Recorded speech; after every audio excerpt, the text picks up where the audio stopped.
morning, good afternoon, good evening, ladies and gentlemen. We are back. We are live. And this week, we are diving into the multiverse right here on Freaky Friday. Yes, better late than never, as they say, gentlemen. And this week, ladies.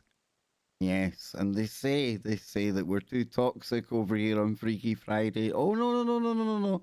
It's all a rumor. It's all a rumor. So tonight, hold on tight. Like I say, we're gonna dive into the time stream. We're gonna be going through the multiverse. There'll be Mandelas along the way. There'll be time travel. There'll be the nature of reality. There'll be woo, and there'll be all of you, which is gonna make for a perfect Freaky Friday. So listen. We have got the chat room open over at tfrlive.com/chat. You can head on over there and get your very special shout out. You can become one of the Wookiees in the Wookiee Cave. So head on over there. I'll be going there soon. But before we get there, Scotty Lopez. Wouldn't be Freaky Friday without a little bit of, wow. Does Mercury retrograde just follow us around all year, Scott? Yeah, I don't think there's a particular time for Mercury retrograde when it comes to us. I just think Mercury is just like hanging over our head at a 24/7, 365 situation. But no, it wouldn't be Freaky Friday without a little bit of the pre-show gremlins and technical drama. You know, I had some issues with my Ethernet, my internet drivers, and I had to completely reinstall them before the show. And I know you were having some interesting Skype issues as well. So hey, it wouldn't be Freaky Friday without that kind of stuff going on beforehand. You are absolutely correct, Scott. I didn't even think you were going to make it because you kind of sent up when I seen Tana had messaged. Listen, you know I'm useless with Facebook, right? 99% of the time I'll ignore a message, but there's a certain few people when the smoke signal goes up, I think, that's urgent. I was scrambling. I was like, I have to get a hold of Kev, but I have no internet. So I was like, Mom, can I borrow your phone for a second? Because I need to shoot out a distress signal. I need to send out one of them garbled subspace frequencies that, you know. Unfortunately, we haven't got the Bush telegraph quite connected between Kansas and Scotland yet. They haven't quite laid that telepathic line down, have they, Scott? Hey, luckily, this is this is what I do, right? I mean, I troubleshoot PCs and I help repair PCs, so it's just not so much fun whenever you have to do it to your own PC, troubleshoot your own stuff. Funny you should say that. I was actually inside my quantum machine today, giving it a good clean out, a bit of housekeeping. You know, it's got to be done.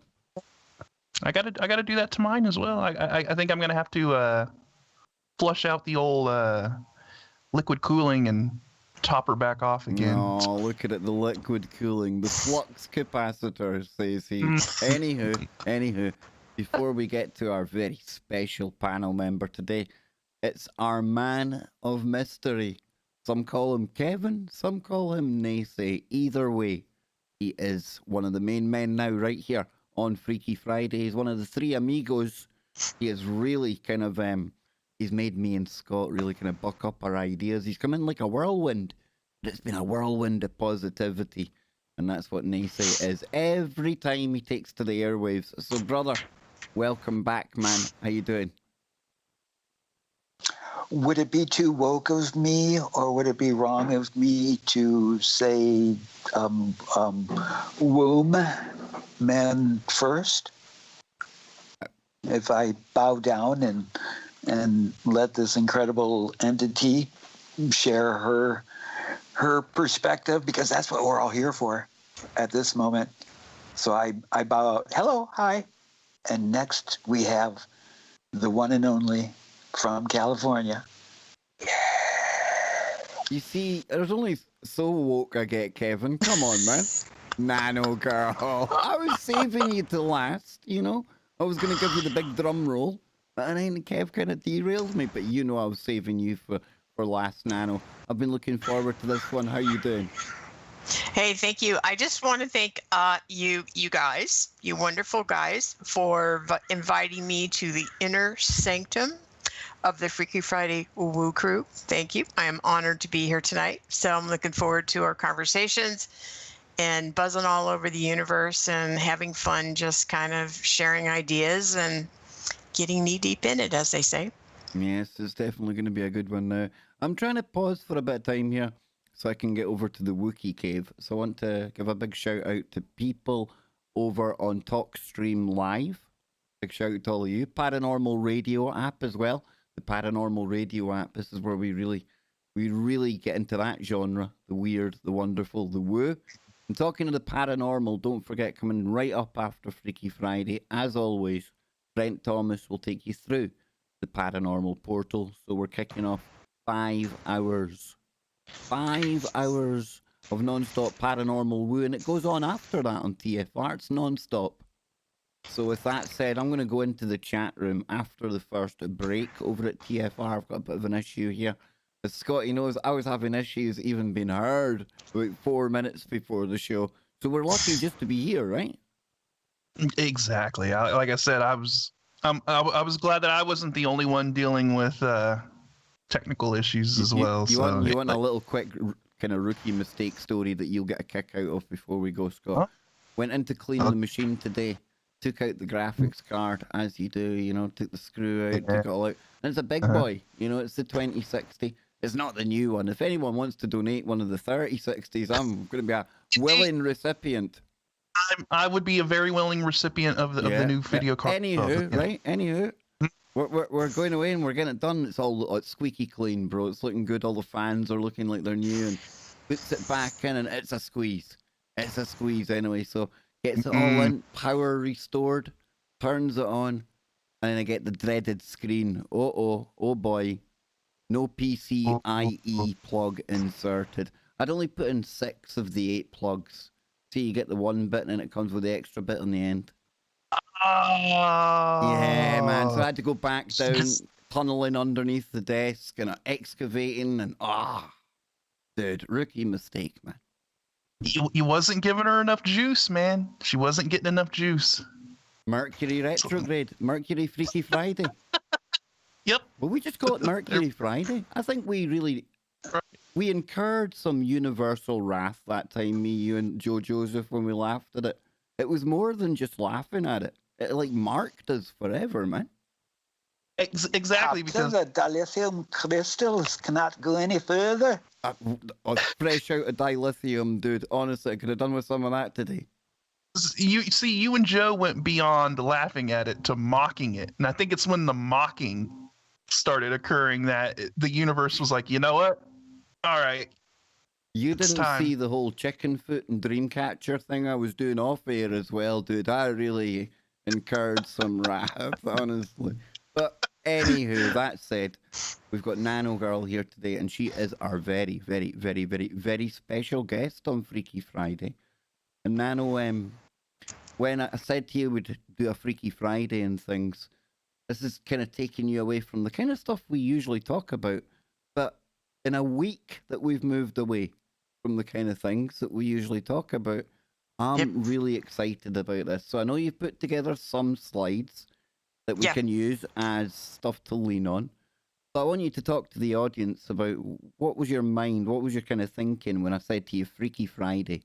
What kind of topics went through your head when that idea was first put to you, when you knew you'd be coming to the Freaky Friday table? Well, you know how much I love time and time travel. That's my favorite subject. I think I've watched every good, bad, and indifferent time movie I can probably get my hands on. I mean, some of the ones I've watched on Amazon are horrible, but I'll watch them anyway. One was so bad where the guy traveled so much, there was 3 of them.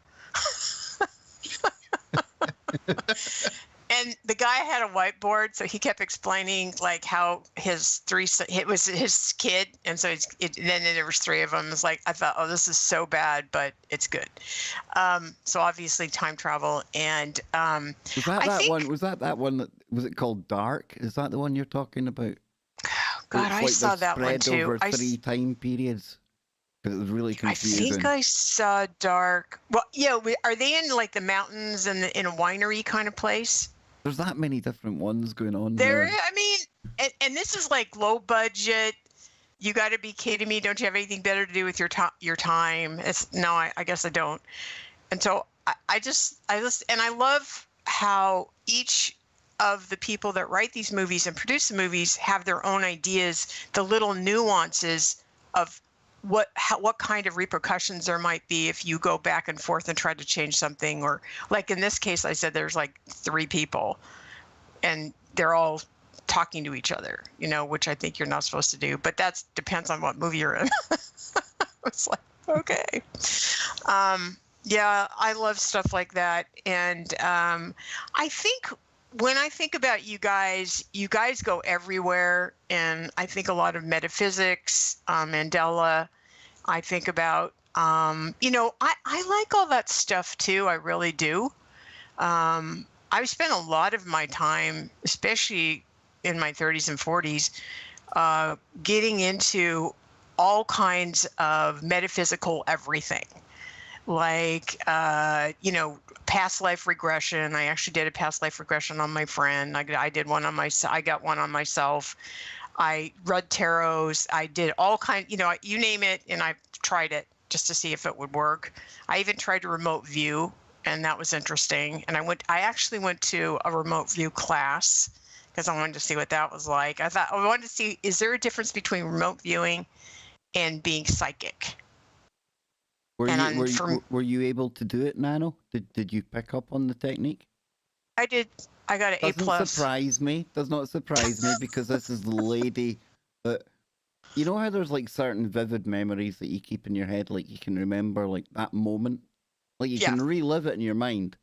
And I'll never forget it at work. Used to do this crazy patrol around the outside of the work, but at the back, at the very farthest away point, there was this little room where all the boiler stuff and heavy kind of equipment was, but there would be nobody there, and you had to go in and check it. And you could sit in there and skive and hypothetically have a cigarette break, at the time, right? So I remember going in there and it was just, I can't remember what was going on in my life, but my life's a bomb scare at the best of times. And I can remember kind of sitting up against the wall just thinking, oh, dearie me. And then ting, phone goes. Everything all right, Kev? Nanogirl. Eerie. That was an early kind of taste of the Bush Telegraph, Scotty, before I knew much about Bush Telegraph. So doesn't surprise me, Scott, when Nano says that she kind of got an A+ when it comes to remote viewing. And I would say we've all got it in us, but some people are definitely going to be better than others, right? Exactly. I was just about to say that. I think it's a technique that could be learned over time and honed, and it's a skill that can be perfected over. But then some people are just more naturally gifted to, they just already have the gift to do it, or are more easily, they're they can adapt to it more easily and engage in it. So, that's why do you think the CIA had a whole a whole thing on remote viewing? Because they knew that they could recruit people in and teach them, and that there was a kind of a set, drills and different things that they can do to hone in on all of that. So yeah. And of course Nano would get an A+ on it. I wouldn't expect anything else. Exactly. And Nace, I'll bring you in here as well. The brain, they kind of think they know about it. They'll admit they don't know everything about it, but then you kind of plug it into this reality stream, and it's kind of magic when you think about it, right? What we can do, we can come outside ourselves, like Nano's talking about with remote viewing here. We can go past, present, future, this planet, other planets, events. It's just a glimpse into how amazing all of this reality, non-reality, whatever reality is, Kevin, isn't it? Mr. Nacy. Has he dropped off the call? Have I missed Nacy? It is. There he is. It is so beyond comprehension at time when you get deep into the quantification of oneself. As you go deeper and deeper, the microcosm, the macrocosm, to particulates that are beyond what we can quantify. And we speculate what it is, but I talk about the simplification of the Holy Trinity, positive, neutral, and negative, and this is what we experience. And if we can get to that center point, whether it be in our pineal gland, or if we could commit to an electromagnetic wave duality where it would create the Vexes Pisces to a center electromagnetic field, the possibility of dimensional traveling or time traveling, let's crank up the Eldridge. Ah, yes, the Eldridge. I think Freaky Friday should be set on the USS Eldridge, mid-phase. Yeah, that'd be kind of cool. I think we just need to christen the boat to Speculation Island, the Eldridge 2. Oh boy. It sometimes makes it, it sometimes doesn't. One of those boats. Yes. Yeah, definitely. Yes. And Nano, of course, the remote viewing thing, it fascinates me. But I know something else that we're going to get into today that I can't wait to hear you talking about it. You mentioned Mandela's there. The quantum businessman, Chris Sinatra. I know that you're a follower of his, as am I. I don't keep up to regular date as much as I would like to. I think I'm up to date with his videos thus far. There might be maybe one I'm missing out on.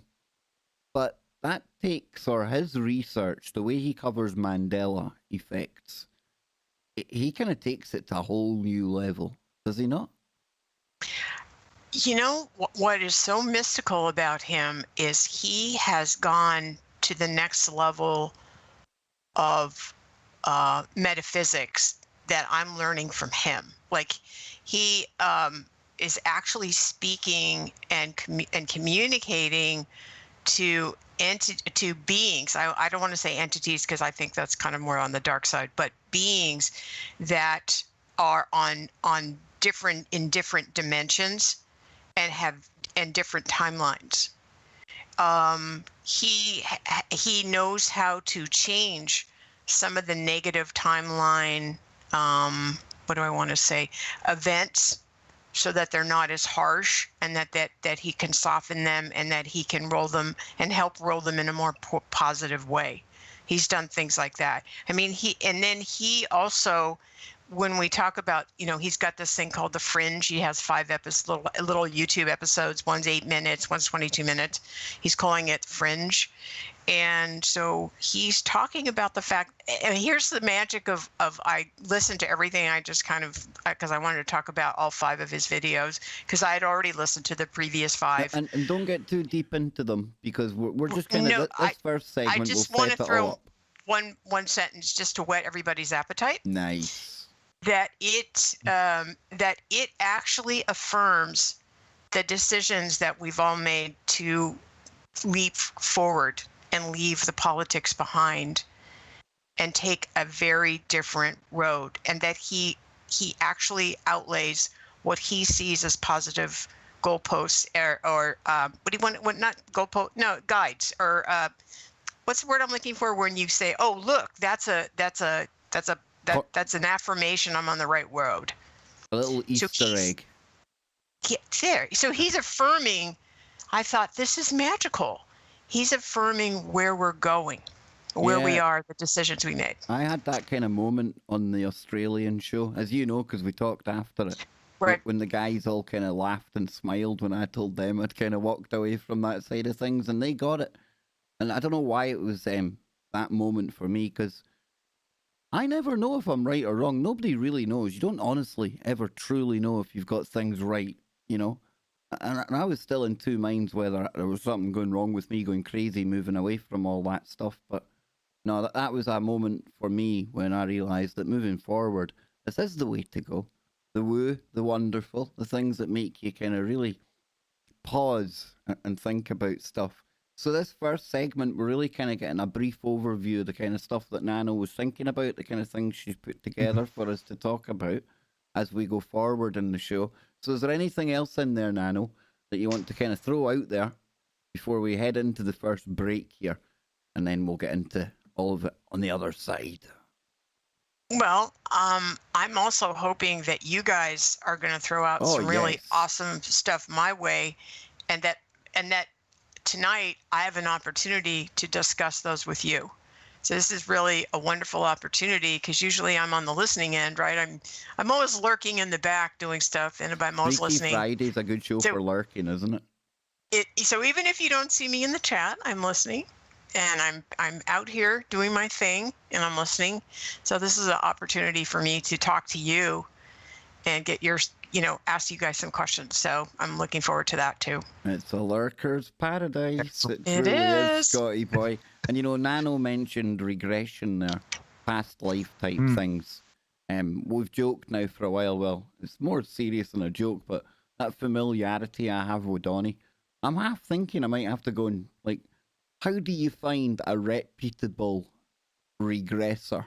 I mean, I would imagine there's going to be a few people out there that are going to be trying to blow some smoke up Kev's tuchus, right?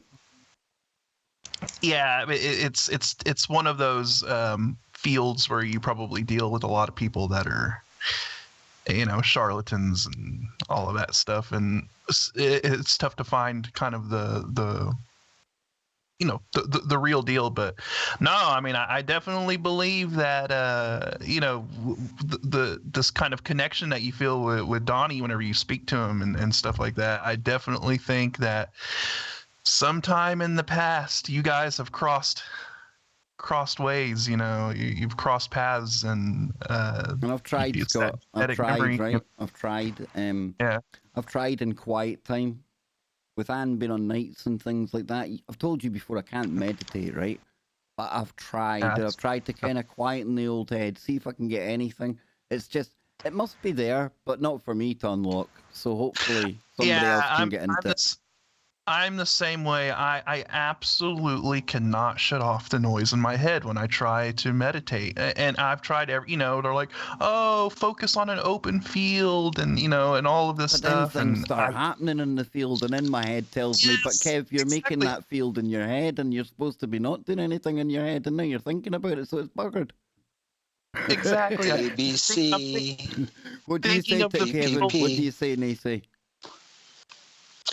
Well, if there's anyone that would be able to figure out your past, whether it be regression or if you follow your lineage, your bloodline, because there is that connection that you have in your DNA. And if our DNA is like a neurotransmitter and receiver from you to your mother, to your grandmother, to your grandfather, then in theory, when we can fine tune or dial in, whether that be with 1, 2, 3, 4, 5 grams, or some really good oil, some goop, some glop, and TikTok, you go back in your own timeline. And I would even say that we could branch off of that tree of our family lineage to where one of our relatives, whether they be like a 4th, 5th, 6th cousin, that because of that genetic DNA, we would be able to tune into them also. And wouldn't that be really cool? It'd be almost like mental telepathy, and we can tap into each other. Yeah, Mhm. yeah, but we're gonna have to have some rules laid down before that's a thing. I mean, you can't just go tapping into people's heads and like start invading their mental cranial space, Scott. I mean, I guess it would. Well, it goes to I've got remember cranial what. rights. Brains matter.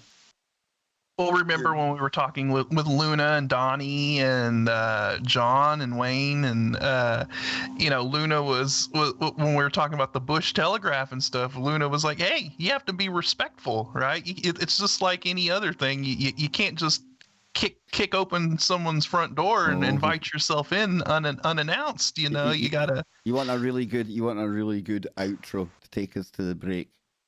It's been announced in the chat room, and I don't really know how to take this one, but you see how Donnie laughs about Dave.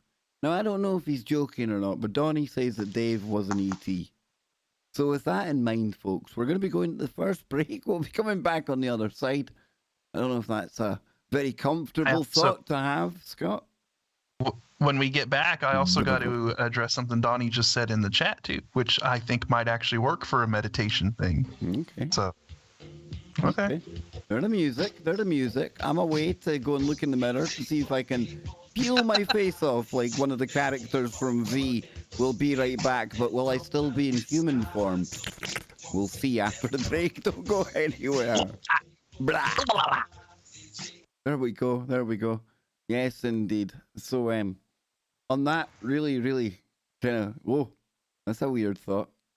A past life, Nano. We're gonna get into stuff after the break as well. But do you think that's a thing? Do you think maybe like in one past iterations you could be a being from another planet? Well, I've often wondered what planet I'm from. I've often wondered if I really am from Earth. I have, because most of my life I wanted to get off planet Earth. I must admit, right, this is what scares me because most of mine, so have I. Yeah, I mean... Like, have you ever seen those pictures, guys, where there's a planet and there's several moons that are right there? You can see them. Mm-hmm. That feels like home to me. Now, it could be planet Earth and they blew up one of our moons, right, Scott? Or it's another planet. It's definitely an image that I know what I know what you mean. Like whenever you see those spacescapes or whatever, where somebody or where they have like multiple planets in the sky, or you see multiple moons. Yes. There's something about that strikes a chord, and it's always like I used to use those kind of pictures as my background on my computer all the time. I did too, Scott. I did too. Yeah. I've got chills. You're giving me chills. Oh, it's the Freaky Friday effect. See, this is what happens. Well, I used to actually make art like that, or try to, where I would put the planets in the sky and do all that. And I would also have like weird dreams every now and then where I would see like huge celestial bodies like in the sky, and it was really when Luke Skywalker would look across Tatooine. Yeah. And it would show the many moons. Yes. Yes. That's why even like shows like Star Trek, The Expanse. There's something about The Expanse for me, and I think it's because it shows like a really industrial type solar system where there's people working out in the belt and things. Something like that feels very familiar to me. Very familiar. And I think that's why I resonate with those shows, It's like, there you go. It's the same as the Egyptian thing. Like, I get a call into the pyramids, but I also get a calling to be out there in space. It's the same thing. Just when I think about it there. It's that same feeling, Yeah, but see, when I think of the pyramids, I immediately think of space. You just take it for granted everyone has these feelings, don't you? You just kind of think that, well, everyone must be the same, right? No, exactly. I mean, what Scott just said, the fact that you used to have that on your computer, right? That was your backdrop, and that was mine for years. Yeah, that was mine for years also. And I feel homesick. I feel homesick. It's like I'm homesick for that planet. You will know them by their backdrop. That's right. Yeah. Scott, you're the only person I've ever talked to that's true for you. That's amazing. Yeah, that was I was just into that kind of art. Pay no attention to my alien uncle over my shoulder, of course. Anyhow, with that said, let's go back to the network, ladies and gents. Here we go. Truth Frequency Radio. Maybe not quite yet, then. Maybe not quite yet. See, Naysay, we need you here, man. we need you to give me that 5-second call, Naysay's just, we know what Naysay's doing. It's break time. It's break time. We know Naysay's busy. I'm eating blackberries. Oh, they're so nice. good. Nice. Okay. Bear Clan. Okay. Berries. Here we go. I think that's about time.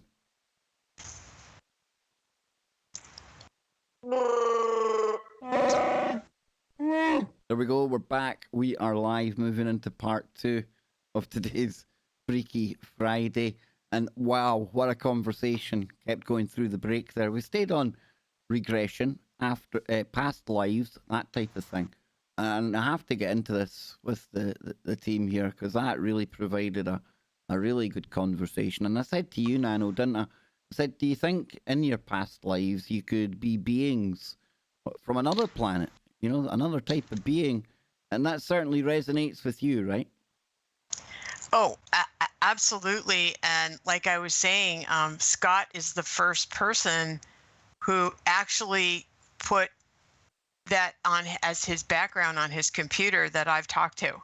I mean, any computer I had at work, if I could choose my backdrop, it would be either a couple of moons and then a planet, and then I always felt like that was my home. It's so strange. I just felt homesick. It was like, and it would just make me feel happy. And where does that come from? It's a good I point. don't know. And Scotty, I was saying to you, wasn't I? I was saying that I just assumed, and to a certain degree, I still just assume, that all people have got this kind of yearning to go to space and this kind of sci-fi world thing, but maybe not. Maybe not. Yeah, I don't know. And yeah, like during the break, me and Anna were talking about how, we really enjoy these, computer backgrounds, these artworks of like multiple planets and moons and spacescapes and stuff like that. And it definitely strikes a chord, at least with me. I mean, for years, that's what I put as my background on the computer because it was like a relaxing. It felt familiar, it looked cool and all of that stuff. And then that's what got me into doing a lot of my artwork with spacescapes and stuff like that. And there's people out there that do much better than I do. But hey, yes, that kind of artwork right there that you just popped up, Kev. It's stuff like that. But no, I think this goes back to kind of a core genetic memory that we have that we're yearning to go home, essentially. Now, I'm of the personal belief that we originated from Mars, and that's why there's such a draw for humanity to go to Mars. It's we feel a calling to go home, and so that's why we have such a fascination with we're being drawn back there for some reason. It's almost like we were put on this planet in order to reach a level to where we could go back. It's almost like there was a catastrophe on Mars. We had to evacuate. We got to Earth, and then it was kind of established that over a certain period of time we would reach a level to where we could go back and like fix the planet, right? Fix Mars. And that's essentially what Elon Musk wants to do, right? I mean, this is what all the talk is about, terraforming Mars and making it habitable again, because at one point it was habitable. I mean, it was an Earth-like planet, and so we're essentially fixing it. We're wanting to go back and repair Mars and go back there. So, yeah, I think it's just a genetic memory we have. We're longing to go home, and that's why when we see these pictures of celestial bodies and moons and all that stuff, it's hitting that core within us. Can I add something to what Scott just said?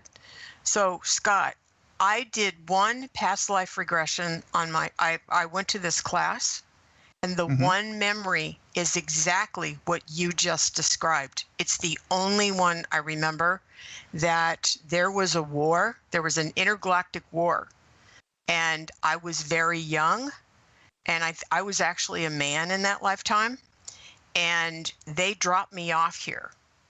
And I did not want to be here. I begged them to take me with them. That's all I remember is don't leave me. And they said, no, you need this. You'll be safe here. And they dropped me and they left. And I lived the rest of my life here by myself. And so I lost my family. But you're right, there was a huge intergalactic war.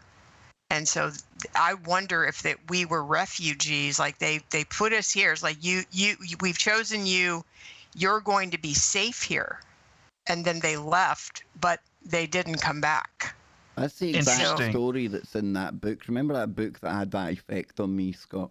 Like the I was crystal. just I was about to bring that up. I was about to bring that up, Kev. I mean, because you have that book that you read that talked about the battle. Was it 80,000 or 800,000 years ago? And Scientific evidence for our 800,000-year-old alien legacy. And it sits that yeah, close to me on the desktop, dude, with bits of paper in it. And so I mean, here's the question: if there was a battle going on, in the skies above Earth, then why couldn't there be a battle that was occurring in the skies above Mars as well? I mean, if we're I'm sure any kind of intergalactic battle or whatever was not going to be isolated to just one planet, right? You would think that any planet that would be of interest to the parties involved would probably there would probably be activity going on. So I would say Mars and Earth would be the best candidates for something like that. And then we got to talk about these planets that maybe were here but are no longer here. We got like Tiamat and was it Marduk? And that's where Nace comes into the picture, isn't it, Nace? Yeah. You got the asteroid belt, which was the planet. This is the challenge when you look at all of these ancient people around the world and they talk about the history of the planets, and then they have a similarity to the Roman gods and the Greek gods and the Egyptian gods and the Babylonian gods, and the parallel to what happens, or the metaphor of what has happened beyond our planet, is right there before us.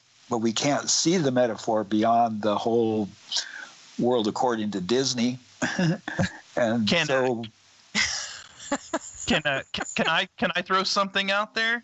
Let me just throw this little thing out there to chew on, right? So, I mean, if we're gonna go with the thought process of Mars being destroyed, some cataclysm, possibly a war on the planet,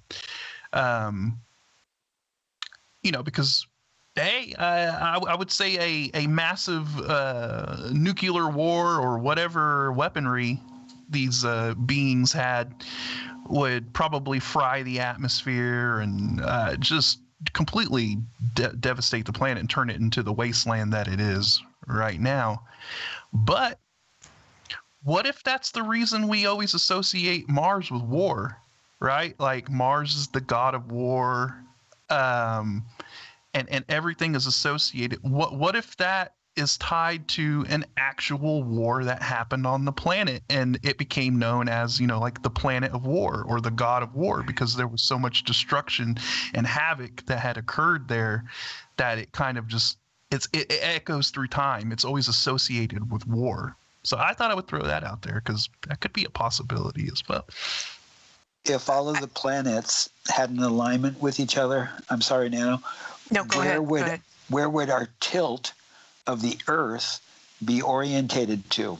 Mars and Venus being the closest bodies beyond the moon. So would that electromagnetic alignment have a causation of how a woman, man,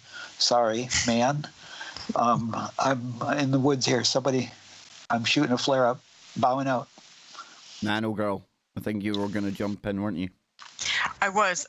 There was that movie, oh God, it was in the 60s or 50s, and I can't remember the name of it, but if I describe it, you guys probably remember it a long, long time ago, where they went to Mars and this person from Earth could use the Martian technology, and he could connect it to his brain, and he was actually connected to the people from Mars, right? There was this consciousness still on the planet, but he couldn't harness it because it manifested his feelings, it manifested his fears, it manifested anything he thought about. And this was a really long time ago, but I often think about some of these movies in the 50s and 60s actually had a lot of importance on where we are now. think they were predictors. I think that they told truths. They weren't holding back then. They were just, because when I was younger, I remember in the 50s, our parents would go, let's go look for UFOs in the sky. And nobody made fun of that because people were seeing UFOs in the sky. And this is so it was much more open and it was much more fun. And it was perpetuated in pop culture as well. Yes. At the time, right? Because there was all of the 50s and 60s, sci-fi movies, UFO movies, and things like that. Right. So it was much more, I would say, kind of like what you were saying. Like you wouldn't be laughed at for talking about it because it was just so prevalent in the culture at the time. Whereas later on it became like, oh, you believe in UFOs, oh, you're crazy, you're one of those kooky conspiracy people, right? It morphed into that. But back then it was kind of a more, I guess you could say, innocent time. It was innocent and it was fun. It was fun. I mean, they were not making fun of it, and they said, let's go look for UFOs, and I was like, okay. Yep. Yeah. Mm-hmm. We need to get back to that. That's where we need to be, definitely. All out looking for UFOs. I like it. So listen, Nano, you've put together some slides, haven't you? Yeah. Yep. And it gives us an idea of some of the things we can get into here. So I'm going to pull up the slides over here now. Yeah, nobody, you guys, we don't have to do them if you don't want to. These were just some ideas. Do you want to get into the quantum businessman, or do you want to? Yeah, let's get into that, because that opens up Mandelas and timelines and just time travel. He gets into as well he gets into time travel in elephants with the whole. Is it Topsy the elephant? Yes, he does. He does. So, but I think the thing that I loved about this series is it's such a confirmation that we're on the right path and that we're going someplace positive. And that's what was so wonderful. So definitely, it's not hard to find him. This is the name of his YouTube channel, right? It's the Quantum Businessman. And he's such a positive, loving man. It's so wonderful, and, but anyway, okay. So let's start here with number 17. So he starts out talking the difference between a phantom timeline and an organic timeline. And the phantom timeline, it's a timeline of Earth, which it's a more simple, basic, original. They're incurred by different chess moves, by different fractions. Like a phantom, they disappear by collapsing and merging into other timelines. So let me step back for a second. I think, and let's go back to the decision all of us made this week. This week we decided that we were going to go forward and start to create and take positive moves and positive attitude towards going forward. We want to create a better place for all of us to live. We want to actually live and feel better. We want to be more in positivity and more in creativity and more in contributing to, hopefully, to what we're going to have in the future. And I think our thoughts do that, our intentions do that. And so basically what he starts out talking about is phantom versus organic. And he says he believes that the organic timeline is already started. There's already kind of like, he almost shows like a second Earth. And I feel like all of us, when we made this decision, we decided to go to the organic timeline. Timelines where the Earth exhibits her full creational abilities, right? It's back to the time where we felt like the Earth was very magical. They are pure, true, united, greatest, unified, and they lead to the highest potential timeline known as the graduation timeline. And anytime you talk to me about graduation, ascension, you're getting out of here.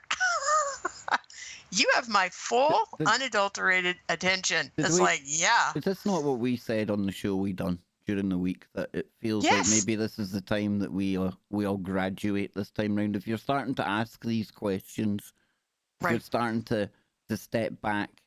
And again, folks, I always emphasize, it's not a game of we're better than anyone else or anyone else is better than us. Same as that's exactly the same reason I dropped the NPC talk, because remember, for every NPC you point at, imagine this, you're an NPC to them. And you're sitting there thinking, but I'm not an NPC. I'm definitely not an NPC. Well, either are they. You know, we're all on our own journeys. So nobody's better than anyone else, but it does feel like this time there is going to be a graduation ceremony, perhaps, you know? You know, maybe a good way to look at it, and I think this is how he looks at it, he uses the analogy of the Wizard of Oz a lot. And Dorothy decided to follow the yellow brick road. That was her choice. That didn't make anybody bad, she starts in the beginning of the movie talking about over the rainbow. She wants to experience that. And maybe we're experiencing our own over the rainbow over here. And I think that's kind of what he's talking about. It's like he said, you guys are sleeping. You don't even realize that you're sleeping, but you are. And he said, this is a time for all of us to wake up. You know, and so, go ahead. No, again, I'm going to go back to Evan and Stephen Strong because they talked on their presentation. I was that excited when I had them on the show. I forgot to ask them about this. And it was one of the points I really wanted to get people to hear because it's really astounding when you think about this. And it's going to be quite controversial as well, right? Because it involves a number that's very relevant. And the Strongs were explaining how when they were given this number, they knew right away that people would connect it with another number and another very, very famous event that people have been talking about forever. And the number of people, if you want to call it graduating, the number of souls, whatever it is, the number they were given was 144,000. And that ties in with some very biblical numbers out there when it comes to the rapture and things like that. It's only a number. It's just one kind of idea. But I tell you what, that makes that number just a bit weirder when you start to see other cultures, other beliefs starting to bring up the same thing, right? That's a pattern. Wouldn't you agree? Yeah, I would say so. It's just something to note. You know, it's something of interest to note whenever you see these numbers kind of showing up over and over again in can't different. Not bring it up. You know, can't not bring it. Yeah, can't not bring it up. But you know, like when it comes to stuff like the rapture and stuff, I mean, I think the rapture is not even mentioned in the Bible. That's just something that was kind of, you know, other people kind of added to that. Like if you look in the say that they'll come down and you'll be taken away for when that time comes, when all the reset and blighting and wiping things out goes on. As we see, though, a lot of times in the Bible, there's a lot of like metaphors for things as well. So I mean, does it really mean that in the literal physical sense, or does it mean it in a more kind of metaphorical way? I mean, it's tough to decipher a lot of that stuff, but I definitely believe we're moving into a time of change. You know, we're moving into a different age, and this whole little graduation thing that we were just talking about, I think, is part of it. You know, you're going to have like a group of people that just kind of go to the next level, if you will, right? And I mean, it all comes down to free will too. Like Sharon said, I mean, like Nano said, the Dorothy chose to take the path of the yellow brick road. Right, she didn't have to make the choice, but it was a choice of free will, and I think, you know, it comes down to that whole free will thing. You know, some people just it's the choice they take, and some people are going to level up, some people aren't, and that's how it's going to go. And I think we're just seeing that split right now, where there's a lot of people breaking one way or breaking the other way, and I've been seeing that kind of escalate over the years, but now, I mean, it's reaching kind of like that critical mass where I think you're going to see a split between a lot of people. Just, I mean, we've talking about people being split. I mean, just look at what's happened over the past 4 years, right? And a lot of the choices that people have made and have had to make, and it's a very, very interesting time we live in. No doubt. So, Nano, what's the difference between a phantom timeline and the organic one? Are we on a phantom one just now? What's that? How can you tell the So- difference? Well, I think it kind of boils down to what Scott just said. So I think, all right, I'm not going to bring up politics, but I am going to bring up a name, but we're going to move swiftly off the name so that we can explain what I mean by timeline, by phantom.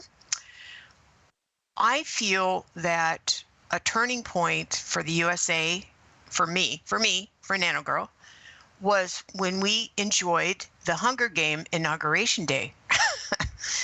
And at that point in time, I felt like there was no more doubt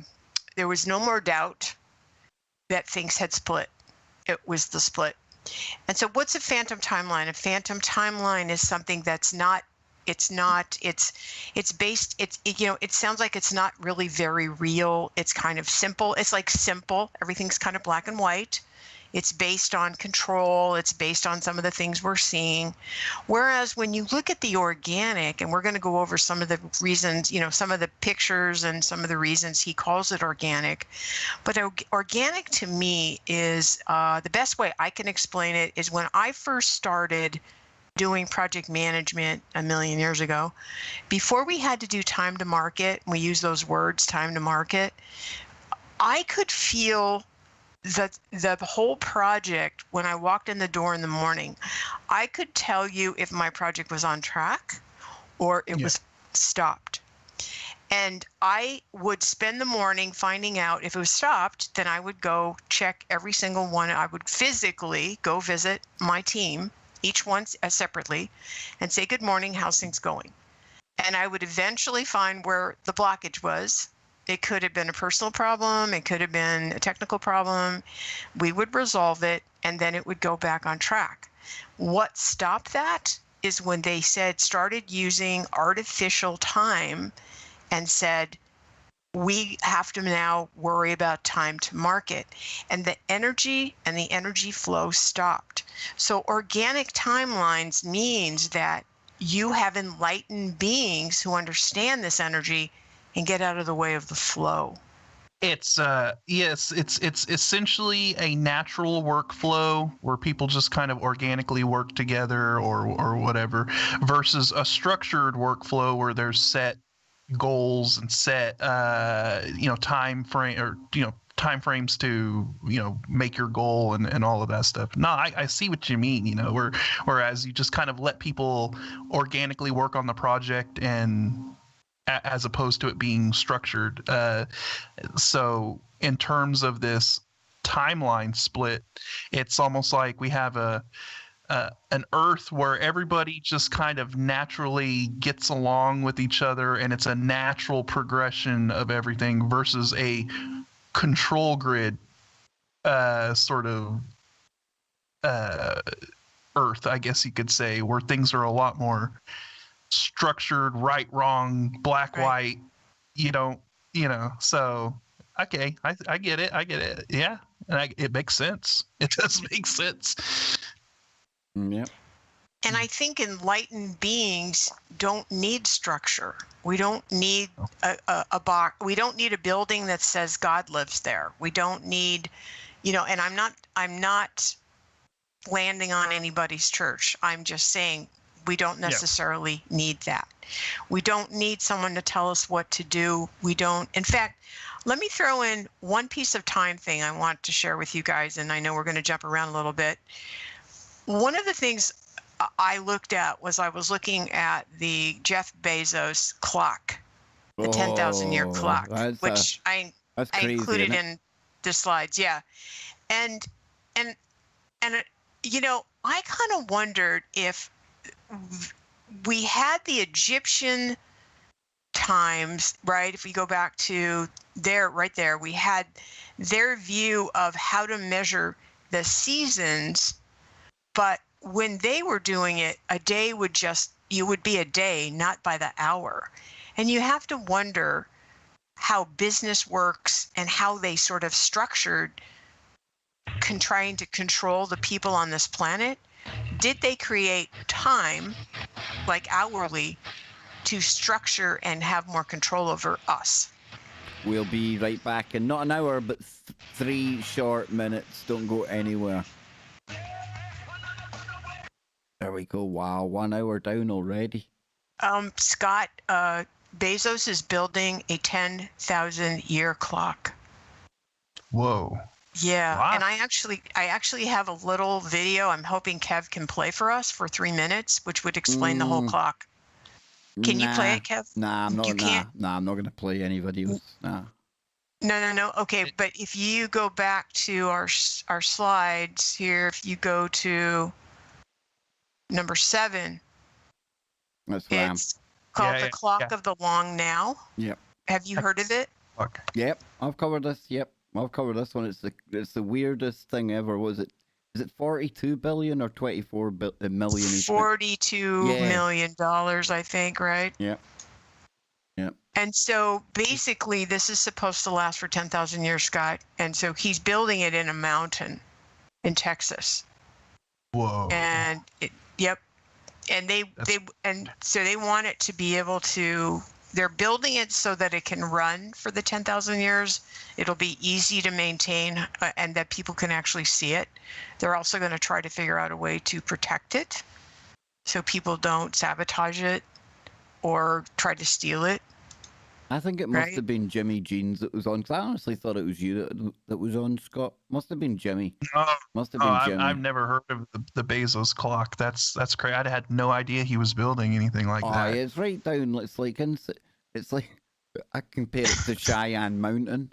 You know what I mean? It's crazy, dude.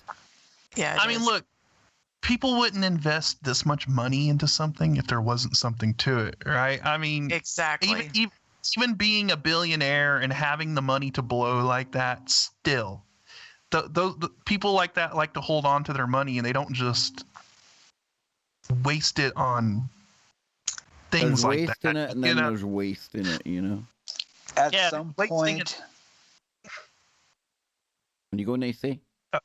Go ahead. At some point of the cycle, someone is going to want the ultimate way of keeping track of the time, because when it can be established 1 second to the next, then somebody can say, you need to pay me for this moment to the next moment. Because if we get caught in that illusion of time, then we're trapped within the parameters of what is your time worth? Well, I have a robe on. I was going to bring that up when we got back to, I was going to add on to Nano's thing about time. Back on this clock. We'll pick it up on Bezos' creepy clock. I have a black robe that Kronos says I should wear because I like the rings. Yes, Kronos, the timekeeper, indeed. Yep. Interesting stuff.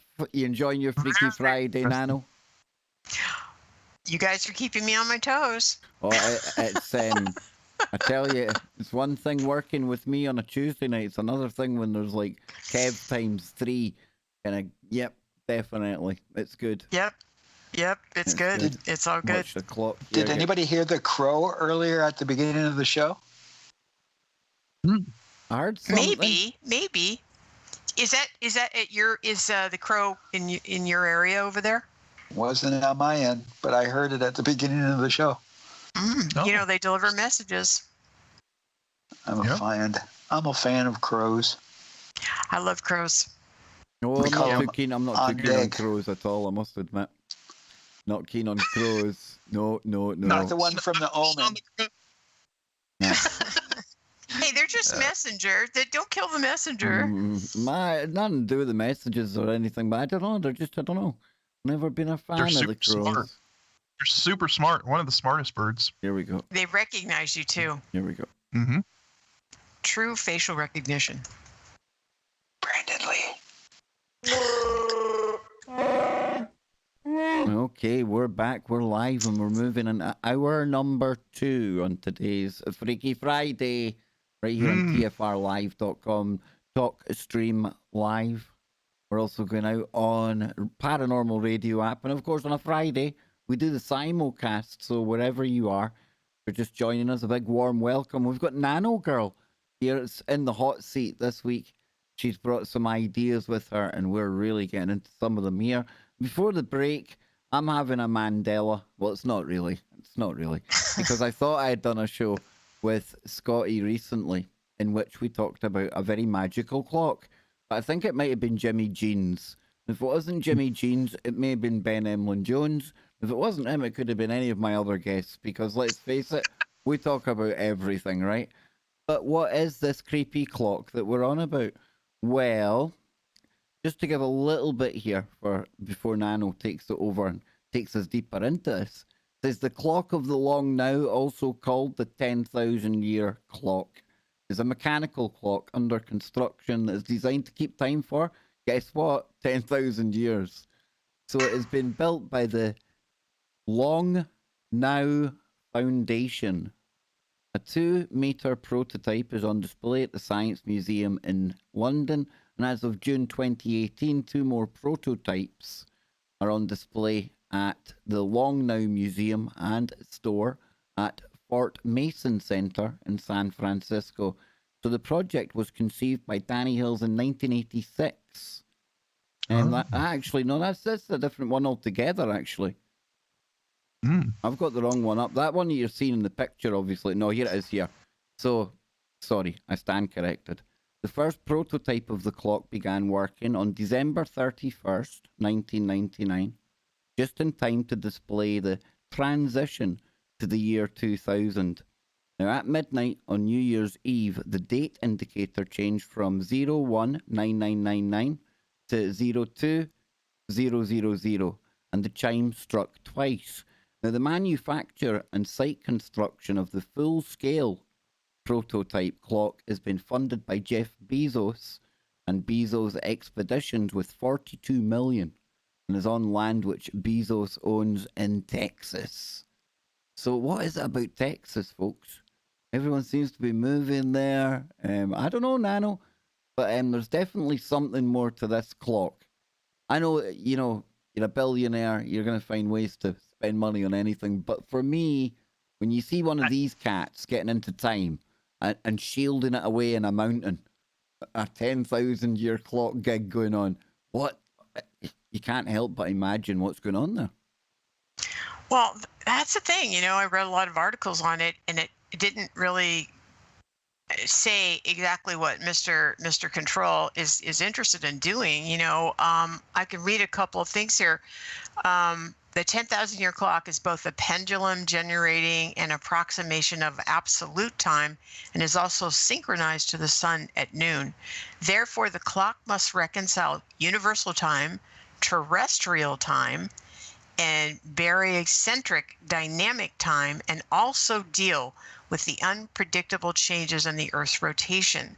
So it does have a pendulum, and the pendulum regulates the time ticking once every 10 seconds. Visitors can turn a capstone stand to wind the clock further to play chimes that are programmed to produce a different melody every day for 10,000 years. So the only thing that ever kind of stood out to me about maybe what he's trying to do is this terrestrial time, universal time, and maybe he wants to, and dynamical time and unpredictable changes in the Earth's rotation, especially since he's going to be putting it in a mountain in Texas.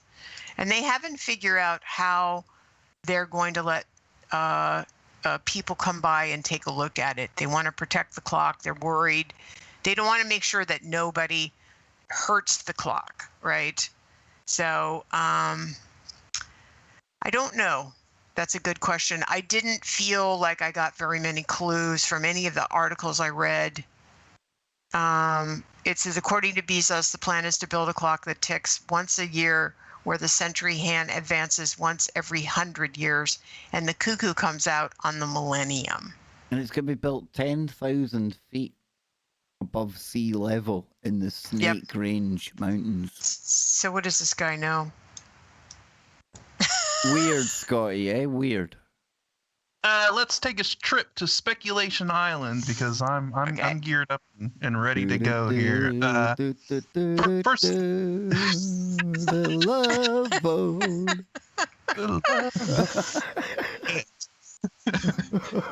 okay.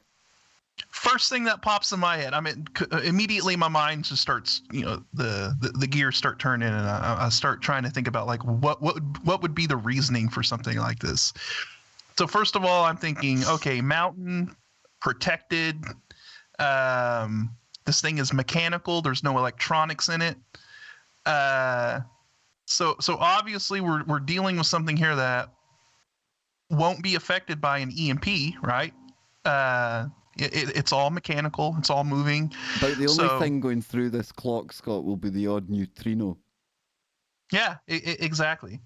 And so on top of that, this thing is embedded in a mountain, so it could survive, a thermal nuclear war or anything like that, right? Or any kind of catastrophe.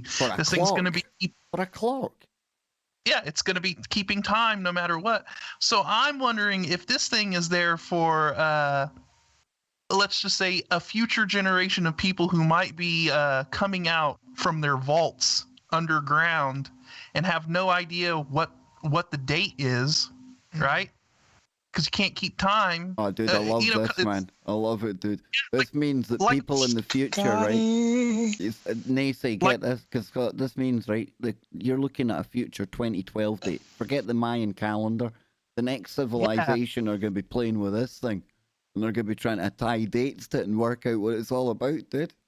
Well, yeah, maybe, and or maybe they'll have the knowledge, or at least be able to read, like, oh man, we're finally able to come out from whatever catastrophe just happened. What's the date? What time is it? How long has it been since we've been down here, right? And then, oh well, there's a clock in the mountain over there in Texas that'll tell you exactly what the date and time is right now. And so that's what my mind immediately went to.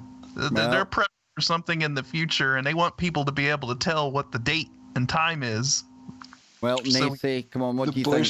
What do you think, Jeff? The Bush Telegraph. the Bush Telegraph, I was going to say it would be very beneficial if it was connected to your cryogenic chamber. Yeah, now, if I'm not mistaken, though, last time I checked into these cryogenic chambers, there's one flaw, and it's the whole, well, when that clock ticks to wake you up, they haven't quite perfected that bit yet. So I don't know if I'm ready to crawl into one of them just yet. Or they haven't perfected the thawing out process. You kind of get a little pushy. What was the company you found, Scott, where it guaranteed one thing? Death. Remember? Yeah, it was 100% fatal. I forgot the name of that company, but yeah, it was funny. They're like, every process is 100% fatal. Yeah. But if you are also going to be traveling in time, or if you're going to be attempting different dimensions, you would need an initiating point on the cycle so you can reconnect for the return, whatever you want to call it. Because you don't want to... Are we going to tie this in with Stargate as well? Can we put a Stargate into this thing? Well, I mean, it is in a mountain, Kev, and That's mountains do provide natural stargates, and everybody's moving to Texas. That's very true. So before we hand it back to Nanogirl, anything else to add to that, Nacy? Oh no, I want to hear Nano. I got a question for her later. I've been holding this one for her. Okay. So we'll go back then. We'll get into this more of the organic timeline, and we'll go back to our friend. But wait, before you leave, did you go over the face of the clock? I don't think we did. No, I don't think we did. Could you just do slide right there, slide 11? Right there. One more. Yeah, that one. Yeah. Okay, so Scott, to confirm, and I liked what you had to say, Nacy, too. Just to confirm what you were saying, if you look at the clock face, it measures the sun, horizons, the year, century, star field, rates, shows horizons, and the moon.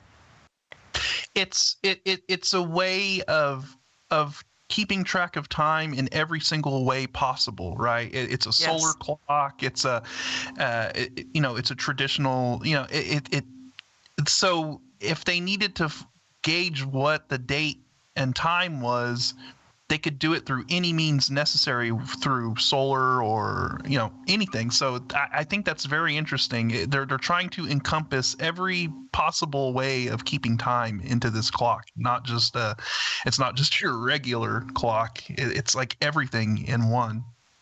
So Kev, remember in the military how we would follow Zulu time? Oh yes, who could forget? I have to follow Zulu time when man? it comes to weather. I have to follow Zulu time when it comes to weather because the National Weather Service uses Zulu time. So, yeah. And also, I'd like to acknowledge again, Nase, what you had to say, because Chris Sinatra makes a comment about how he thinks aliens land at the airports because it's an easy way to exit. Nobody stops you from exiting the airport. They stop you from coming in. You got TSA coming in, right? But on the way out, you can just walk out.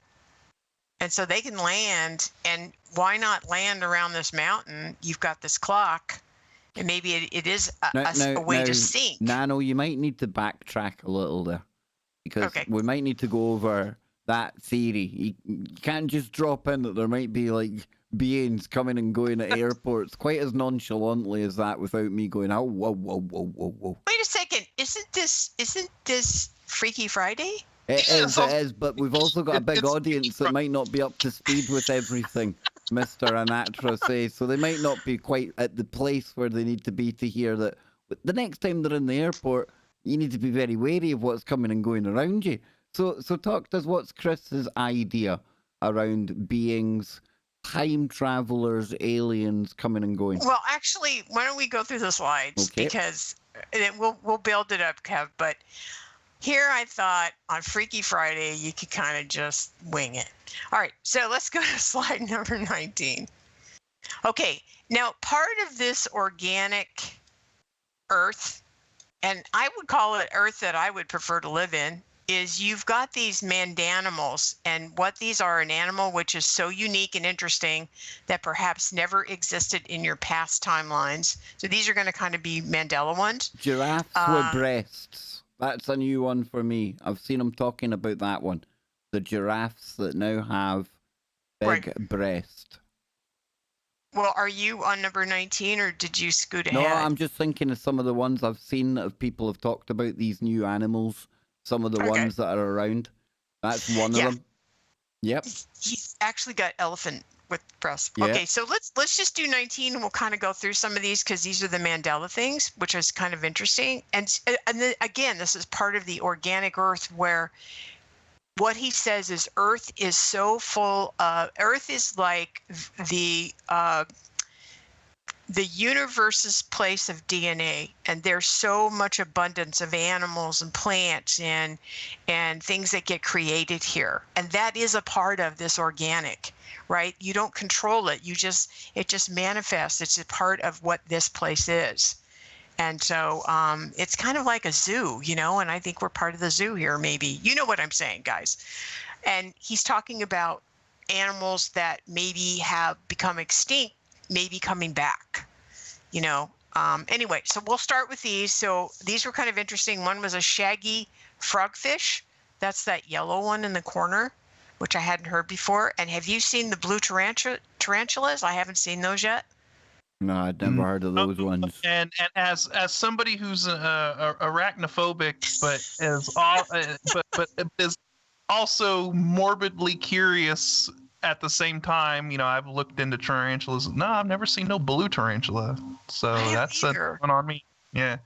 And then we have a sea angels, small swimming sea slugs, which it does look like an angel. It's beautiful, luminescent. If we go to this next one, ostriches no longer bury their head, but they play dead. So these are the things that are happening on our planet right now. Eagles and other birds of prey are flocking together, which I don't think that they've done in the past. Pink dolphins. And if you go to his YouTube, you can actually watch the snakes deliver their young, not as egg forms, but live. And I have always seen snakes give birth with eggs. And these are live births. It's like I'm someone who doesn't like snakes, but it's fascinating. And then we go to the giraffes, Kev, if you were talking about. And you've got the dark giraffe. And then the white giraffe, which is their skin cells have no pigmentation, sacred and high dimensional, like a galaxy in a body, protector and guardian of the Milky Way. You know, one of the things Chris talks about also is some of these animals are very spiritual in nature, and they represent the spiritual side of our planet. You know, the sort of the fairies and the mystical things that we, you know, love about planet Earth, because I think that's a big part of planet Earth. It's like how when you speak to a lot of cultures, they revere a lot of animals, and or you hear about it in their story, like kind of like the natives have, what is it, the white elk or the white buffalo, and things like that. And so there tends to be these animals where there's a lot of like spiritual significance put on them for whatever reason. So yeah, I think it ties into all of that. Yeah, I remember is it the giraffes as well? Nano are now eating meat. You've got meat-eating giraffes. And it was an elephant. You were right, I'd mixed up my giraffes and my elephants, but elephants have now got very lady-looking breasts hanging. Yes, it's weird looking. We'll be viewing those. Oh, we will. See, I'm way ahead. See, we're on the same path. We are in this. See? We are always on the same path. See, telling you, it's not just my toxic side, folks. It's genuine. There's a thing happening here. So, there's a thing. Next one. All right, we're going to go to this one. Now, this was really fascinating. I didn't know this. So he's saying that spiritual, like again, if we go back to the planet we don't want to belong on anymore, right? We've got this spiritual invasion war tactic that the dark forces can actually invade the consciousness of a planet and can control you within that consciousness. So if we go to the next one, did you guys know, because I did not know, that the Rothschilds have actually made a spiritual contract agreement that they can reincarnate as animals? I didn't know that, but it doesn't surprise me with that creepy shower of I can't say anything in Scotland. I might get done for a hate crime. They're a lovely family, that lot, Scott. Oh, the lovely Rothschilds. Yes. Of course, they would be involved in naming animal species and whatnot. It also makes me think about the Royals, how they're in control of the WWF, right? The World Wildlife Foundation, and the only reason I really knew all that was because I used to watch wrestling, the WWF, and it turned out they got sued and they had to change their name to the WWE because of the Royals and the World Wildlife Foundation and all of that stuff. But they seem to be really, really interested in a lot of these like animals, and they say, oh, we're protecting the endangered species or whatever, but it seems like they have kind of like a control grid over all of this activity when it comes to animals and things like that. And that is very interesting that the Rothschilds believe that they can be reincarnated as animals and all of that. So, well, let me ask Kevin, what say you about coming back as an animal, dude? Right away, it makes me think about that Guardian of the Galaxies movie with that genetically manipulated raccoon-like creature that had the intelligence to it. Rocket. If they can create a chimera, what's to say that they can't? When we talk about the Ark, Noah's Ark, couldn't they just have a vial of everybody's, not just the humans, but all the species of the planet, the DNA sample of everything, and with their little, put it inside the Earl Grey hot, the replicator, and next thing you know, we're populated again.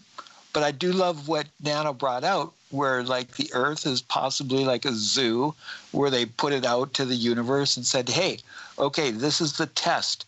We have these parameters of this planet that they're going to call Earth. What can you create to survive there under these conditions? And so all these scientists from around the universe, they grab a little of this, a little of that, mix it together and said, okay, this can survive in the sea, this can survive in the air, this can survive underground. And look at these ridiculous entities. We're going to call them human.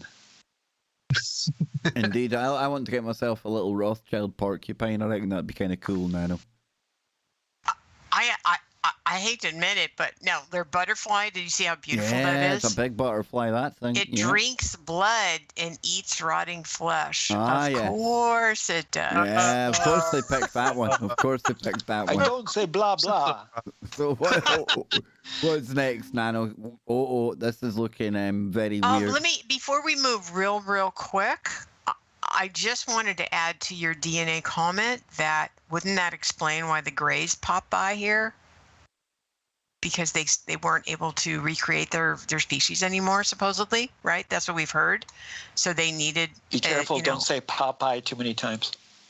I didn't say Popeye, right?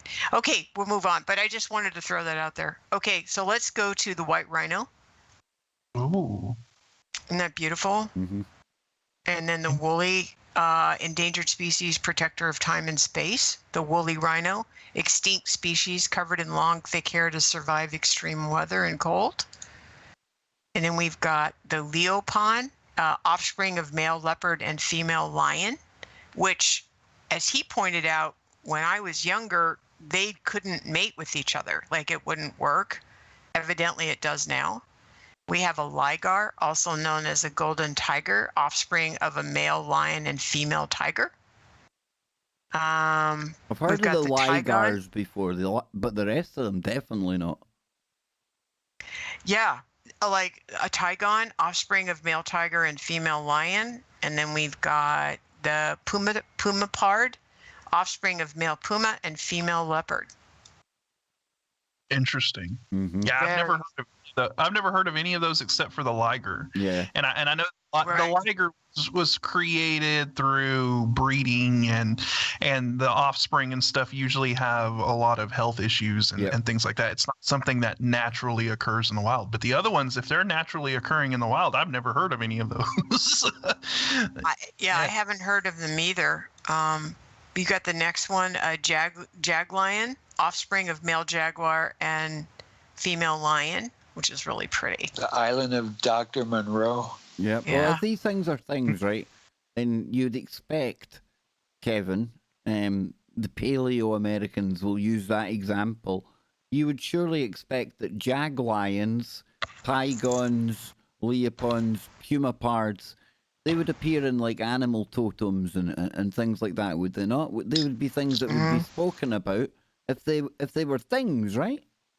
If you look at some of the birch bark scrolls of my ancestors, you'll see where some of the symbols that would, metaphorically look like animals, they would look like chimerans, where they would have a different upper body with a different lower body. And then you start talking about some of the mythical creatures of my ancestors. They don't sound like the present day, but then also you talk about the giant beaver, where my ancestors talk about a 6-foot beaver. Can you imagine meeting a 6-foot beaver? Or dude, a saber-toothed tiger? I've heard of that as well from natives around here about the giant beaver, man. That they said that there used to be this huge beaver that was like the size of a man or something. And I'm like, dude, what? As long as it wasn't walking upright, we're okay. We're okay. Because an upright one, oh dear. I would not want to be slapped with that beaver tail. Just saying. No, definitely not. So we don't want to see them coming back in the near future, Nanogirl. We don't want to hear Chris reporting on giant beavers coming back. Definitely not. Okay. That will be the final size of the final sign of the apocalypse for sure. So Kevin, now did you do a elephants. show about the woolly mammoth? I haven't done one recently, but moving on to this one, because this is the one I brought up way ahead of time. I didn't realize you had it, Nano. But for me, I've never seen elephants with visible breasts before. Appendages, call it what you will. Right. That's a new one on me. We'll rejoin new one this on me. after the break. We'll get into more of the organic timeline and some of the changes that are taking place in the simulation, the timeline, the multiverse. What is the nature of this reality all about, folks? All I know is that reality is definitely stranger than fiction. We'll be back after the break. Don't go anywhere. There we go. There we go. So pull that back here. We'll pick it up there when we come back. Okay, I will be back in 2 minutes. Yes, I'm going to go and get a coffee in a moment as well. And Scotty, some of these animals, dude. Oh, it's okay. We'll just leave it like that. We'll put it onto the thumbnail. There we go. But, Would anybody have ice cream made from lactating elephant? No, thank you. No, not for me, thanks. But I will go and make myself a nice cup of very, very natural coffee. As natural as coffee can be. All right, I'll be back as well. I'm gonna go grab something to drink. Okay, so. I'm gonna put some tunes on. Me then. There too. we go. Then there we go. We'll put some Okay. tunes on. Here we go. Stand by. Then we'll come back and I'll play the super chats. Here we go, folks.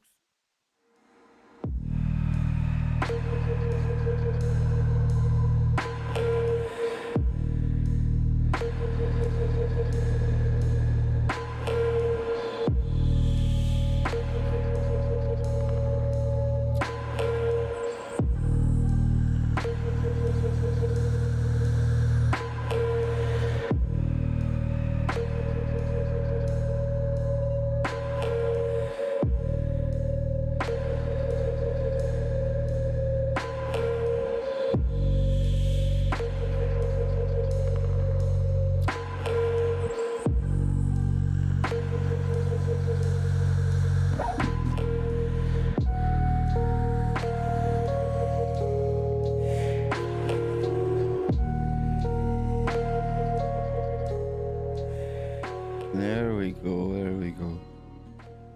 So while we're waiting, let me play. We had a couple of super chats coming in there. Let me see. Let me play this one. Make sure we've got an alert box here. Let's see.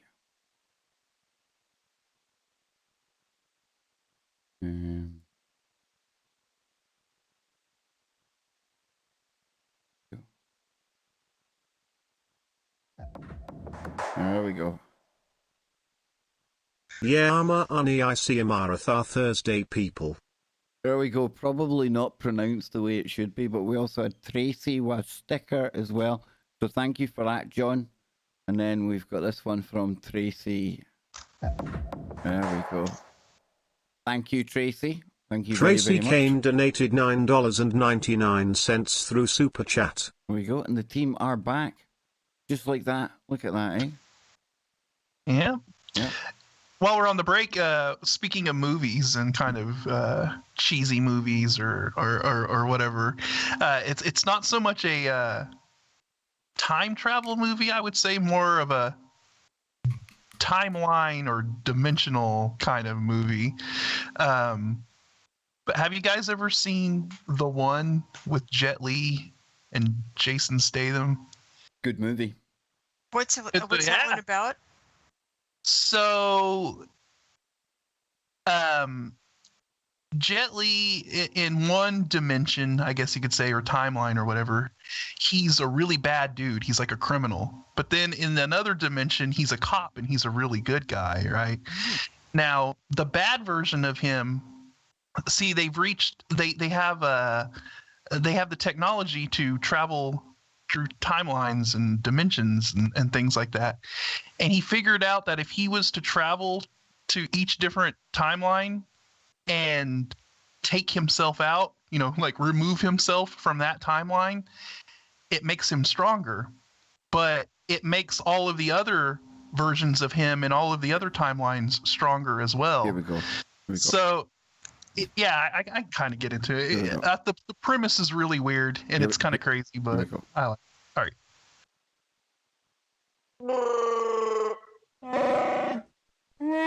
There we go, folks. We are back. We're live. We're joined by Nanogirl for Freaky Friday this week. We're moving into the second half of Freaky Friday now. And of course, coming up after Freaky Friday, it's Brent Thomas with the Paranormal Portal. So please, please, please stay tuned for all of that. I'm barely keeping my hat on here because we're getting into all the what do you call them? Manimaldellas? What do you call these things? Mandanimal. Mandanimals. Yeah. Okay, mandanimals. I need to get this.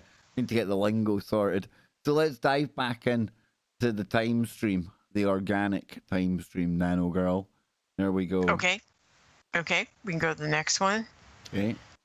And we have the Pizzly, offspring of a grizzly bear and a polar bear. Right, I've never heard of that in my entire life. A Pizzly No. bear. And there's a grizzlar as well. Grizzlar, Pizzly, yep. I like Pizzly best. Guys, come on, Nacy, come on. Bear Clan guy, come on, Bear Clan. Are you telling me there's a Pizzly bear and a grizzlar bear? What do you say to this, Nacy? Well, I would say because of the encroachment that we have had on the animal kingdom, that they have become crossing each other's boundaries. And just as Eddie Izzard said, I like my women like I like my coffee in a styrofoam cup. So to each species is its own. I guess at some point there will be a lawsuit of whether or not interspecies marriages can occur. All I know is that I would not want to be attacked by a Pizzly. No. Polar bear is bad enough. Grizzly bear is bad enough. You combine the two, you've got some kind of a super weapon. You got some kind of a super bear. Grizzlar. I prefer Grizzlar. I like Grizzlar. It makes it sound When a angrier. bear eats you, it doesn't even bother if you're dead or not. Nice. It'll just keep. If it started at your legs. Yeah, Jimmy Jeans call it mancorn, and we've got the other one here, zebroid. What's going on there? It sounds like something you go to the doctor Man, bear with. pig. An offspring of a zebra and any type of horse, including donkeys or mules. A zebroid. My goodness. Zebroid. Yeah. Okay. I see that, and this one I kind of incorporated the two again, but on this one you have a geep. It's an offspring of a goat and a sheep. As a Highlander, I find that highly offensive. You don't know if it goes bad or. Now this thing, the okapi. What is this okapi? It looks like it looks like a mistake. It looks like you started drawing one thing, and then you decided, I don't know, I'm going to make it into something else halfway. What's going on? It's the only living relative of the giraffe, and then you got a quagga, species of zebra extinct in the 1800s. And these things are back now? Well, I don't think that one's back. He kind of mixed in some of the extinct with the living. So he didn't get into too many details. I had not heard of most of this stuff. No, same here. I found it really interesting. Yeah, same here. Keep, offspring of Kevin Sheep. Too far, Scott, too far. Wouldn't that be a sheeple? I don't know. It could be a sheeple. It could be. I like a sheeple. That's good. So what's this next one? This is now here we're getting into holographic software rendering. All right. So this is what the Earth is going through now, according to Chris. Our move to a more forward-thinking, creative reality. Right now in this time zone, rendering is the last step in an animation process, the process of bringing the hologram to life. Now, we've spent a lot of time on the show talking about, are we in a hologram? It's a holographic universe, which we've heard from Philip K. Dick, right? Then we talked about, are we in a simulation? So it makes sense then, if we're in this organic timeline, that we're choosing now to walk forward, I think, personally, and be a part of either bringing back, what Chris mentioned was bringing back some of these extinct animals, taking care of the planet, and putting our our positive energy into something that's going to be good for the planet and good for us and good for the people that we love. We're forward stepping into the future. So that's kind of what rendering is, right? I mean, Scott, you would probably have a better understanding of that word rendering, right? Because it's all software. Yeah, I mean, rendering is literally, I mean, projecting the world around you, right? And so yeah, we're kind of it's almost like we're having to choose which software to load and render out in the future. That's kind of what I get out of it, you know. And yeah, I think this ties into a lot of like the weird kind of hologram stuff that we've talked about in the past, you know, like how the mind is a projection of I mean, it's just it's deep stuff when you really start looking into it. And so yeah, I really don't have any more to add to that than just I mean, that's pretty much what I gather out of it as well. I mean, we're all kind of rendering our own reality, right? So, depending on the path we choose and sort of the decisions we make, we end up kind of rendering, you know, whatever. So, you know, if you choose to go down that negative route and all of that, well, then everything around you is going to start being rendered in a negative way, right? So it just depends on the software you decide to load, the program you decide to run, I guess you could say.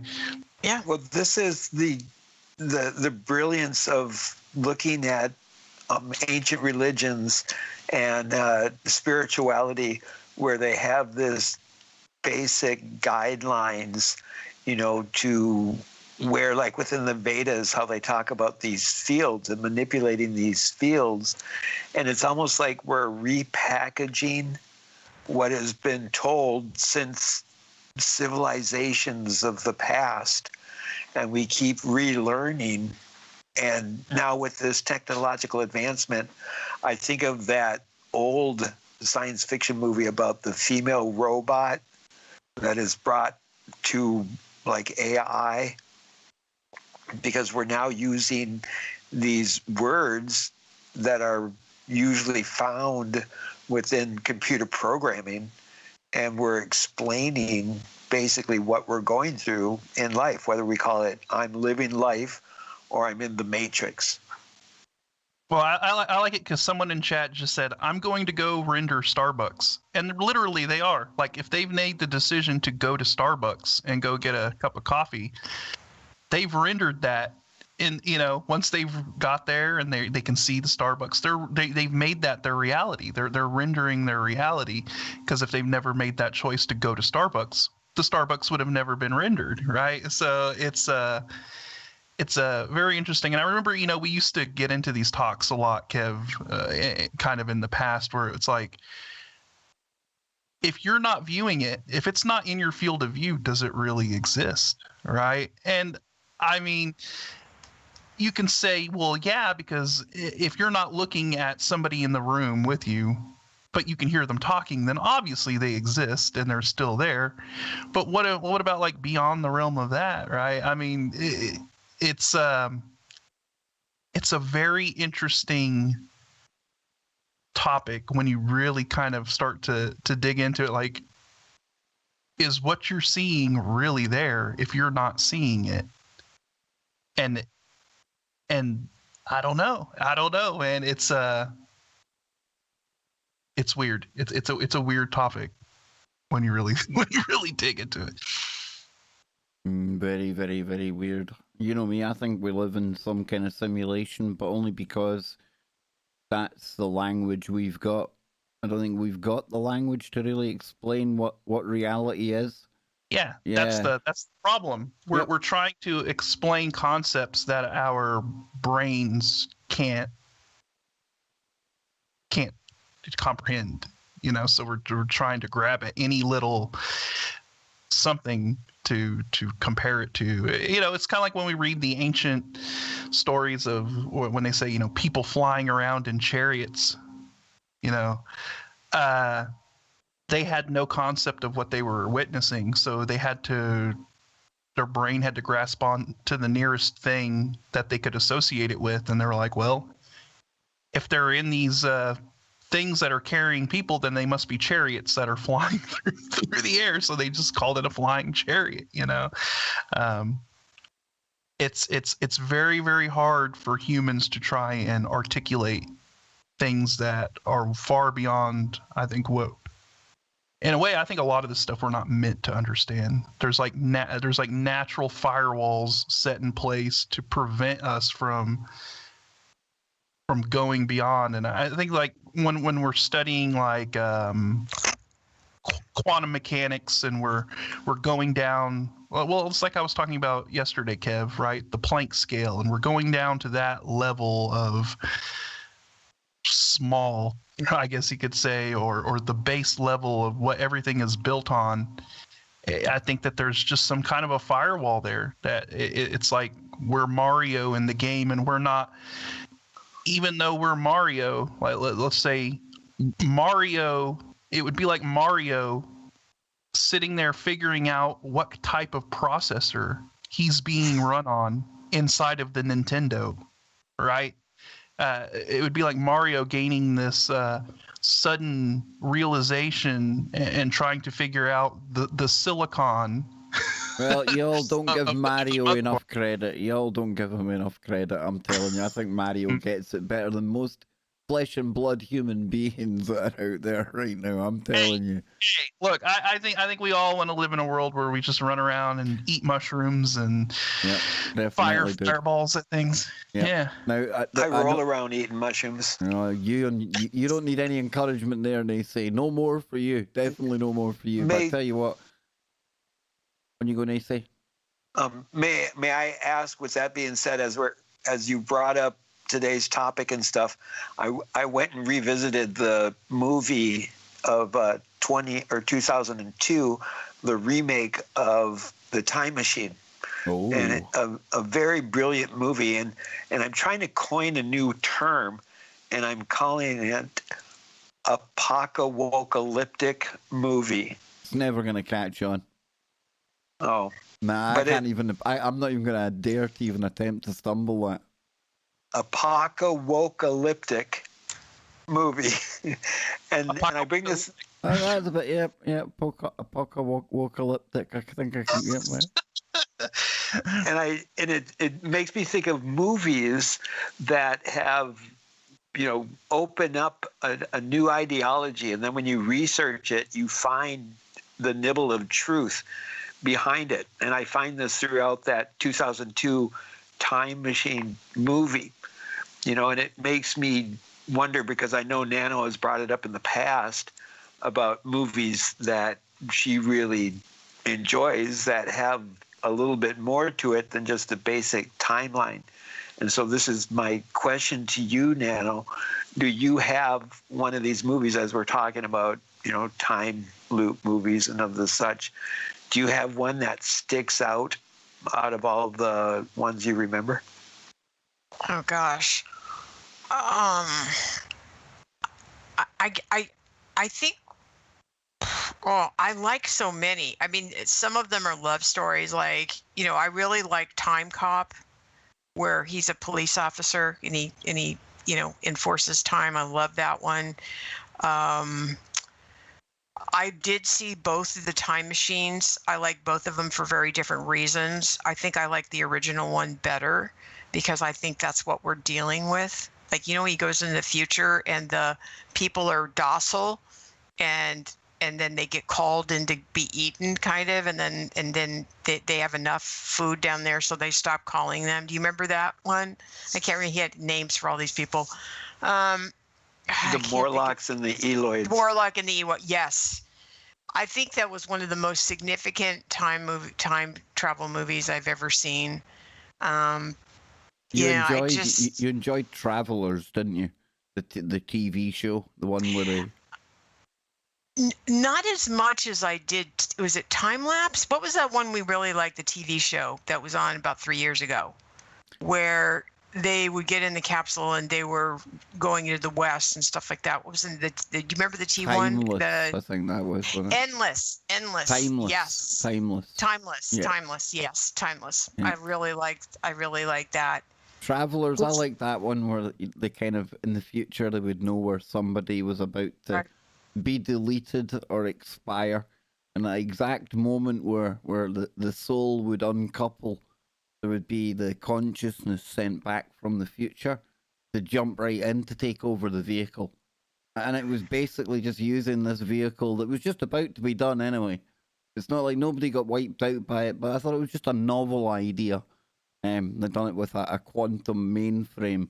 It was one of the more novel types of time travel ideas I've seen. I kind of liked it. There was 2 or 3 seasons, but that was a really good show if anyone hasn't watched it. Really kind of interesting.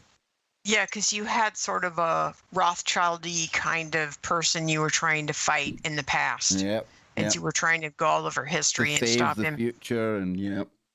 And I have to say, the original Terminator with Linda Hamilton, was she the one that was in that one? And there was something so sweet because the guy that she ended up having her son with comes to save her. And he gives his life for her. And I always thought that was like the ultimate love story, that he was only going to be with her a very short time, but he gave his life for her and he came from another time. I don't know. Stuff like that.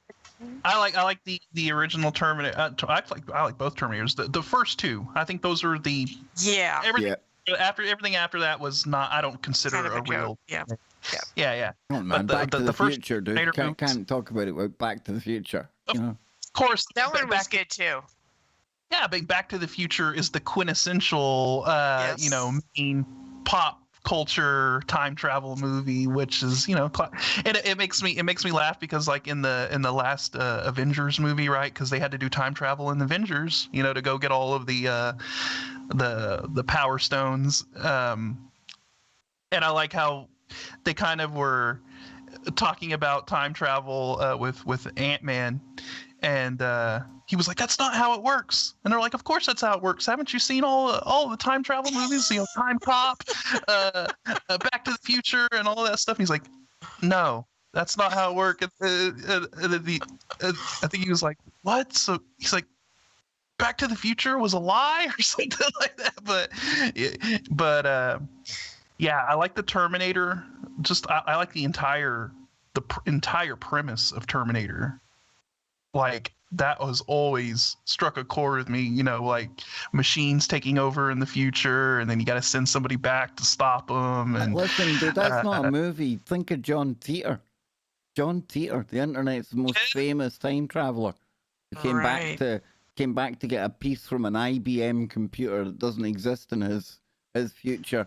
And if people haven't, there's a lot of new people like just come to the party, might never have heard of John Titor before. Titor.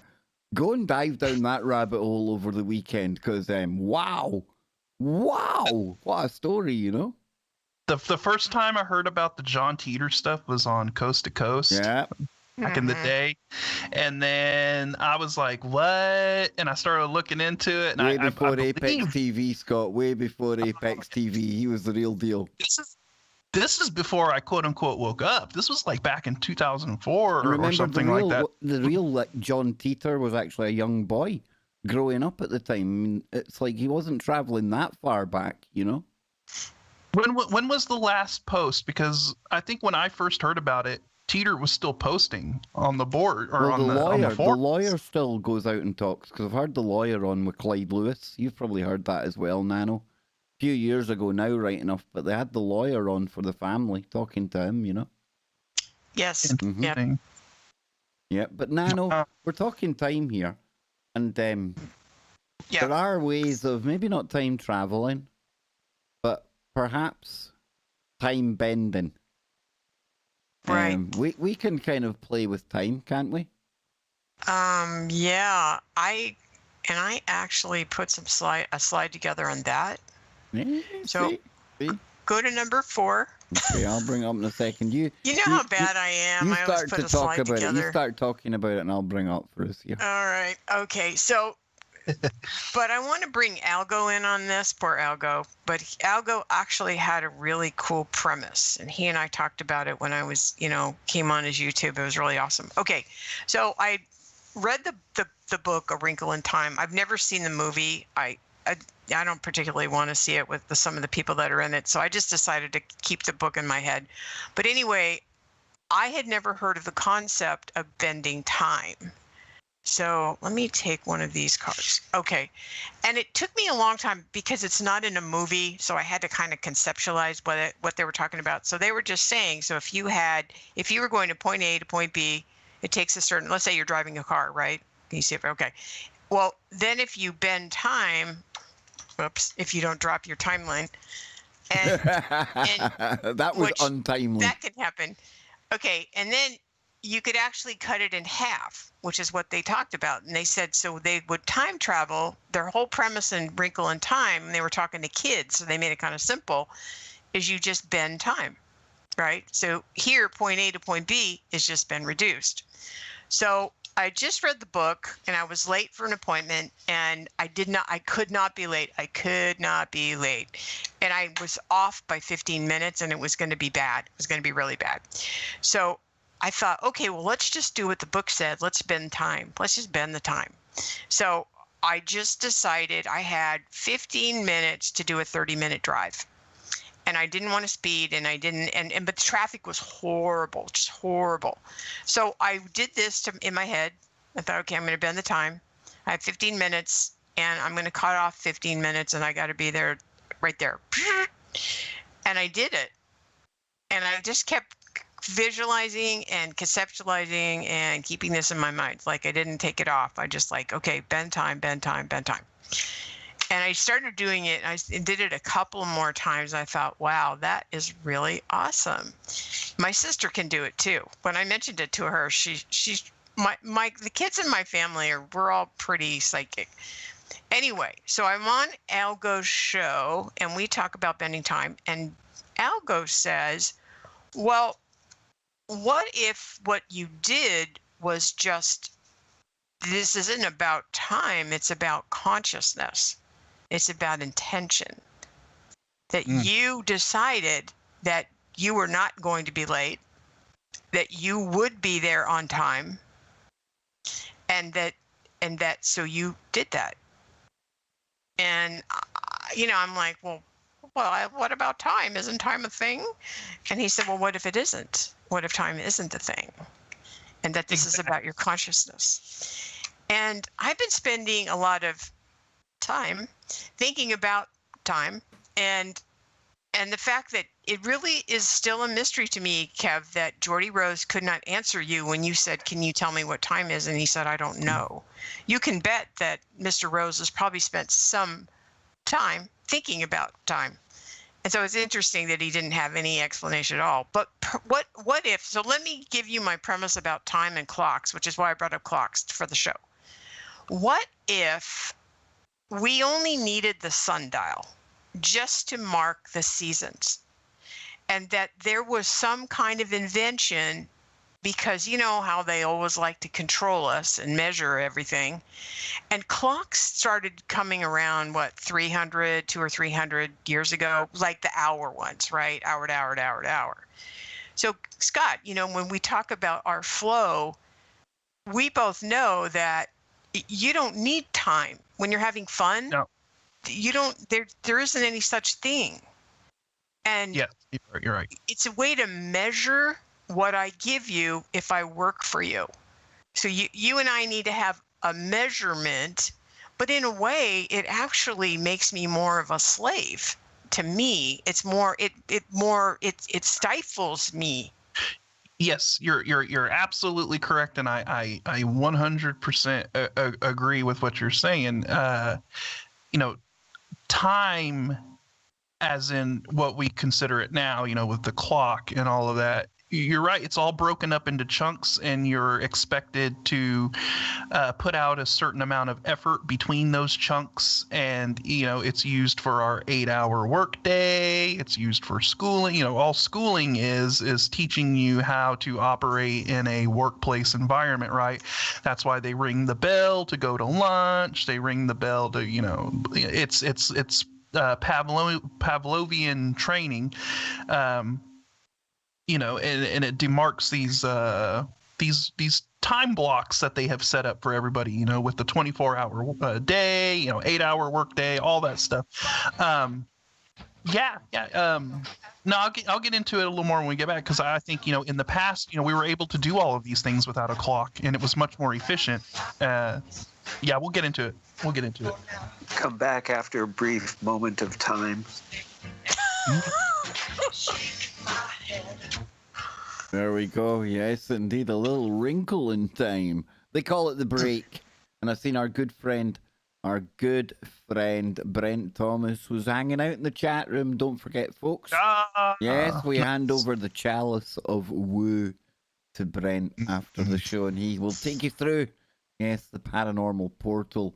Hopefully it will lead you to places as weird and wonderful as Jeff Bezos' clock. That's what really stepped all of this game up. That's what really got us going down this road, Really good topics, good slides, Nano. Loving it. Thank you. Yeah. Good stuff. Yes. You know what, Kev? All you have to do is grab the chalice, fire up the KBS Stargate, throw the chalice through it, and it'll come out through the paranormal portal, and Brent can just kind of catch it. Scott, you see? The only thing missing from the show I had the other night with Lon Strickler was a Stargate. Dude. Oh, man. I actually felt spent after the show. We had visited so many locations on the Love Boat went to Oak Island. It went here, there, everywhere. If people haven't caught that show, go and check it out after Freaky Friday, after the Paranormal Portal. But it's here. It's on YouTube. Talk about mind-blowing. And he's the guy behind, like, Winged Cryptids and Phantoms and Monsters website. But he is a connoisseur of the finest woo. Knocked it out the park, Scott. You can take him anywhere. Just drop of a hat and he's on it. I think when you're on a level of like Lon Strickler and you have the website set up like that, and he's just one of those guys that he can go anywhere. It's like Brent Thomas, right? When we get Brent on, he's not just versed in cryptids and paranormal. He can go in any direction you want to go. And he had Brent the other night. He's like me. He took Oak Island all the way back to Vikings, possibly. At one point, nice. We went. Many different habitations, shall we say? Many different stories to be told about that little island. I had my grandmother. One thing I wanted to share.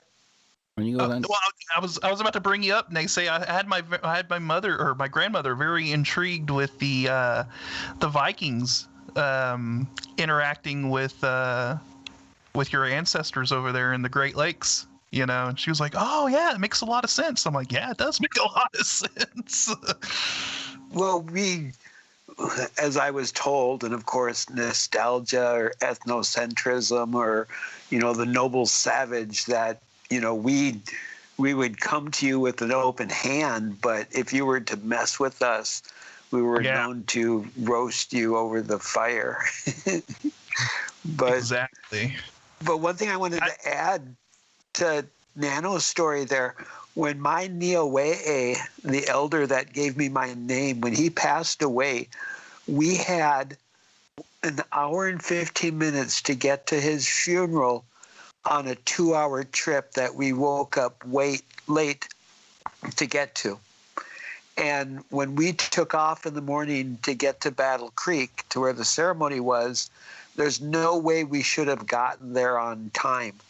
But like you, we experienced a forward almost 45 to 50 minutes of time we gained, and we got there at the beginning of the ceremony. Wow, that's awesome. So you engaged in this this mind bending or Okay. time bending, or Here we I don't go. know. When we get back, I'll kind of get into it too, because Here we go. I like Algo's explanation of it. I do too. We are TFR. Truth Frequency. And we're all so early, as usual. Bum bum. Oh, man. Come on, man. I know. Excuse me, it's man. Whatever. You're confused.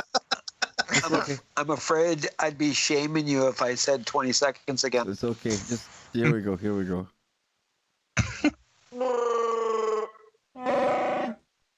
One of these weeks, I'll get it right. Only been doing this for what? How many years now? I don't know. But we're back. Final hour of today's Freaky Friday, coming to you live on your number one network, Truth Frequency Radio, TFRlive.com. Don't forget the man himself, Brent Thomas and Don Longbeard. They're waiting for you in the paranormal portal right now, but it doesn't open for one more hour yet. So we've got Nanogirl here. She's been our very special guest. What a great addition to this week's Freaky Friday. I tell you, last week was good. This week is just as good. We've got Naysay here. He's on fire. He's hitting the bullseye as well. And Scotty Lopez, you were getting ready, my friend, to bend some time. For me, Scott, time on one hand is illusory. And on the other hand, it can't be separated from space, for it's space-time. So there's that aspect to things as well. But like you, I kind of like what Algo's going with, so I'm going to hand it back to you, man.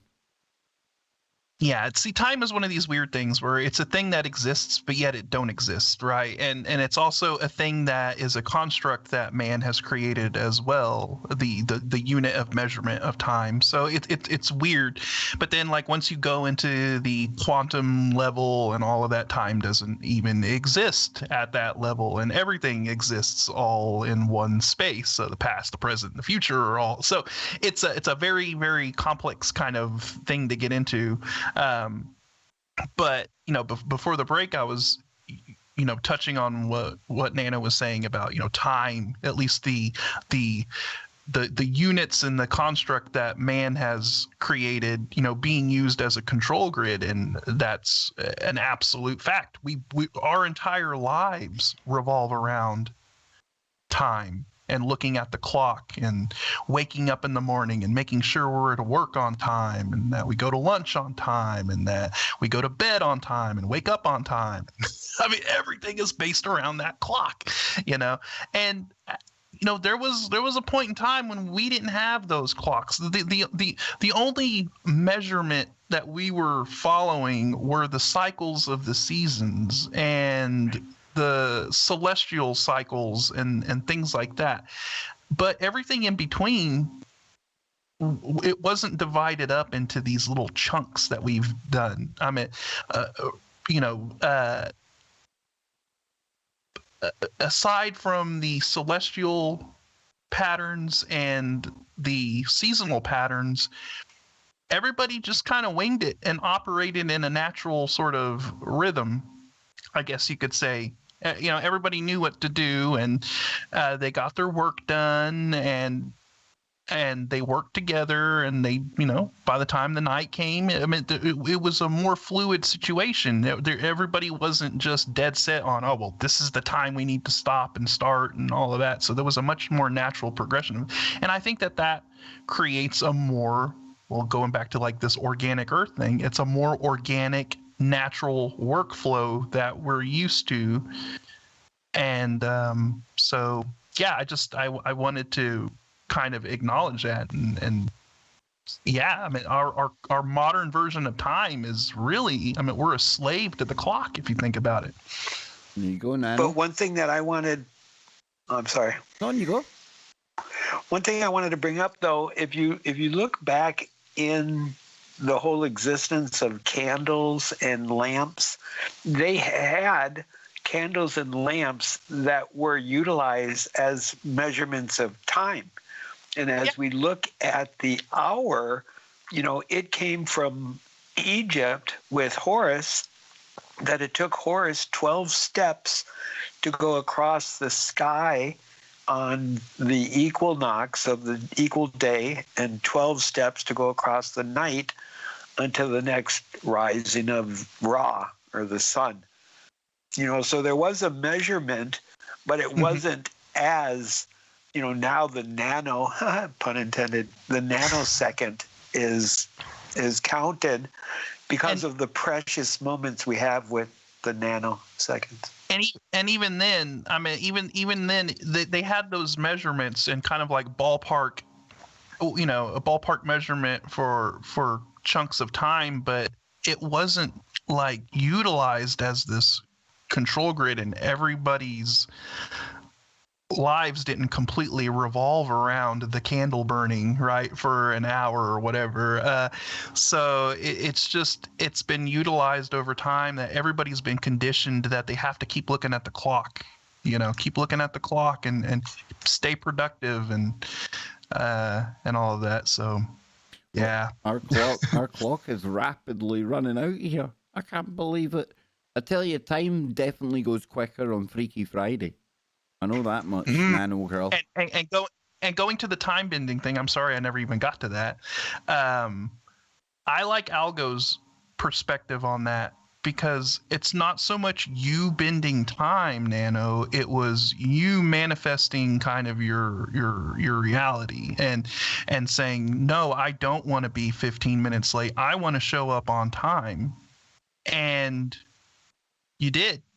And I don't think it has anything to do with time existing or not existing. You did it, and if time doesn't exist on it, then it wasn't really you manipulating time. It was just you manipulating your reality and arriving there on time. So, and I think we all have the ability to do that. We all have the ability to kind of manifest our reality if we put enough intent and focus into it. So, yep. I like it. And I see Algo's here. So Algo, big shout out to you, because we were talking about your version of time, and brilliant. It's about being a consciousness. And I think, the more I thought about our conversation, it was hard to give up time being a thing, because I've always thought time was a thing. And if I could just understand it, I would have another tool to live my life. And that's how I was looking at it. But what Algo said to me makes much more sense. So big shout out to you. I see you're in the room today. So hello. Anyway, what did he say? Must have been really tuned down that day. Anyway, so I think it's about consciousness. And I think that if we were to rename watches and clocks, what they boil down to is appointment measuring devices. Yes. Right? I like it. Appointment measuring devices is really what they are. And it's very clever that whoever coined the word time connected it to something that really just measures an appointment. And we measure by the number on our appointment measuring device. And we live in different zones. So my device might say 4 and yours says 6 and Kev says 10 at night or 11 at night, wherever he's at.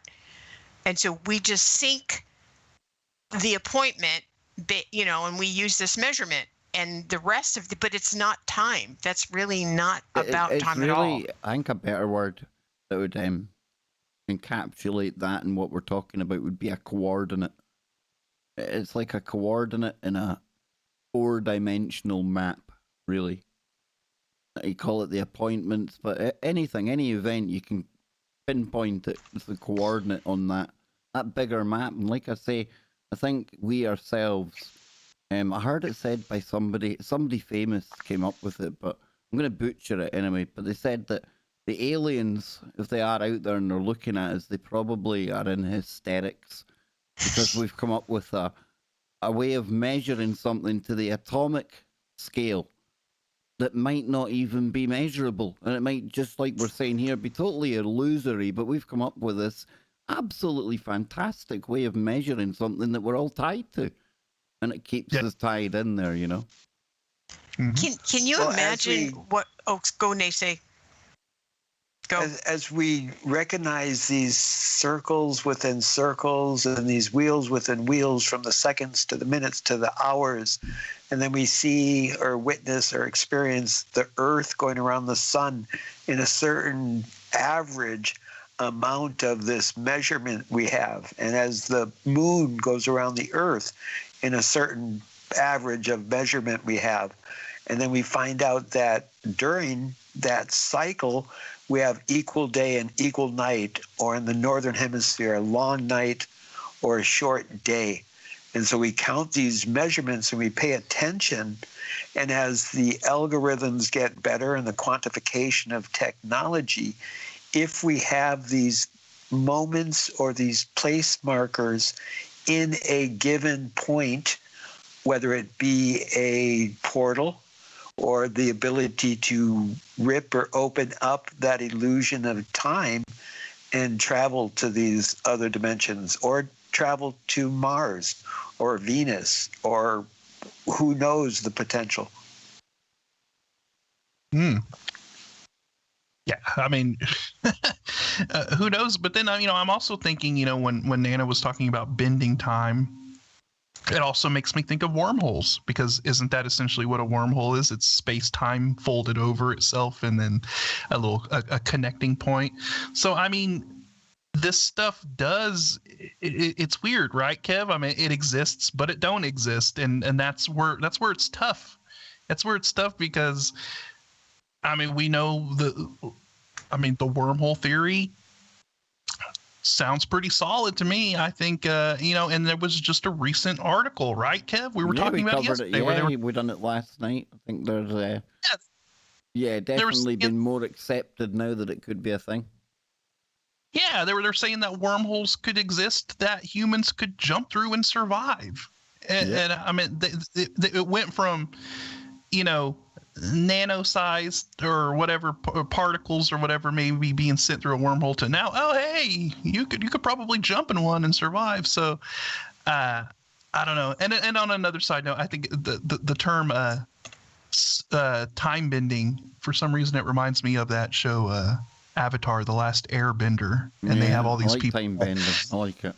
I like the term. That's a nanoism for sure. So Nano, where are we going now? What part of the time stream, the slide stream, would you like to pick it up on? Well, do we want to go back and kind of finish Chris's kind of thought process here? Okay, so let's kind of go into slide 32. And this is about the dodo bird. Well, I think we should start here for our Australian contingent. Oh, the Tasmanian tiger is back. We've had I've had Ken Rotman on the show a couple of times talking about this. He's seen it.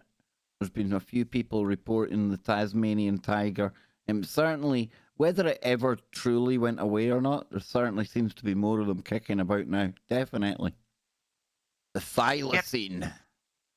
I know. Yes, indeed. That's pretty exciting. Yep. The dodo. Is it back? The dodo bird. It's not back, but this is one of the ones that Chris said that if we were to think about it in a positive way and we start to look at some of the facts, like they said that humans were the ones that made the bird extinct, and actually at the end of the day it was rats and cats.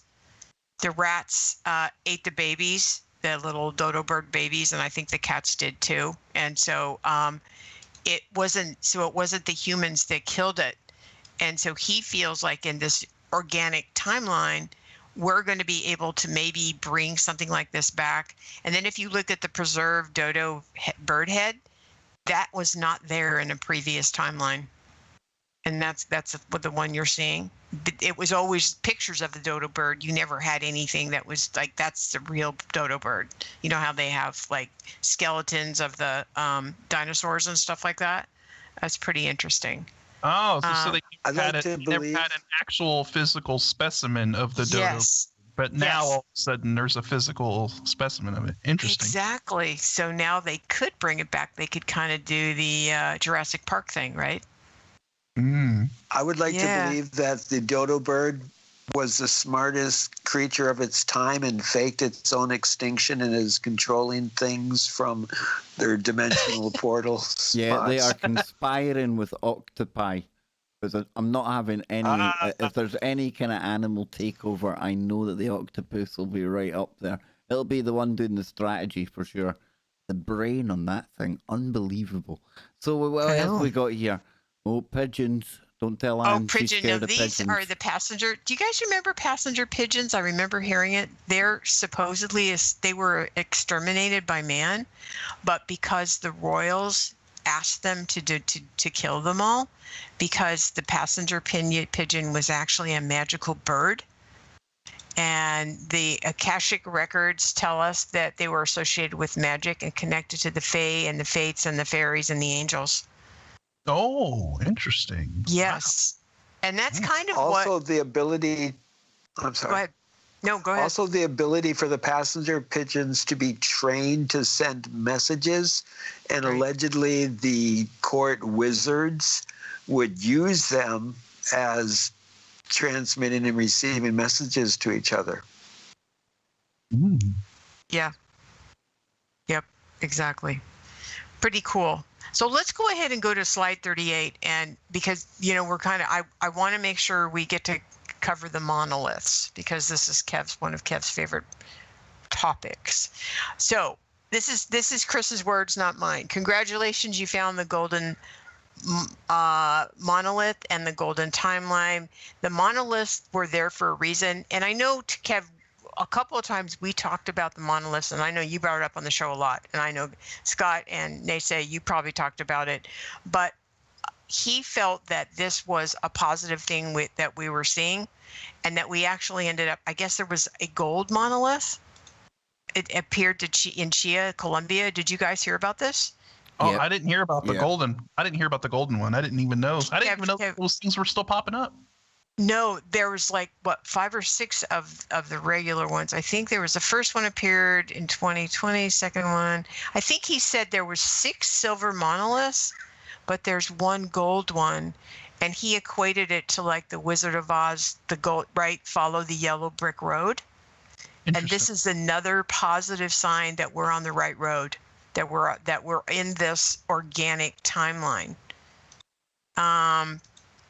And then if you go to the next slide, time travel influence, a method of time travel not spoken about to travel forward and backward in time.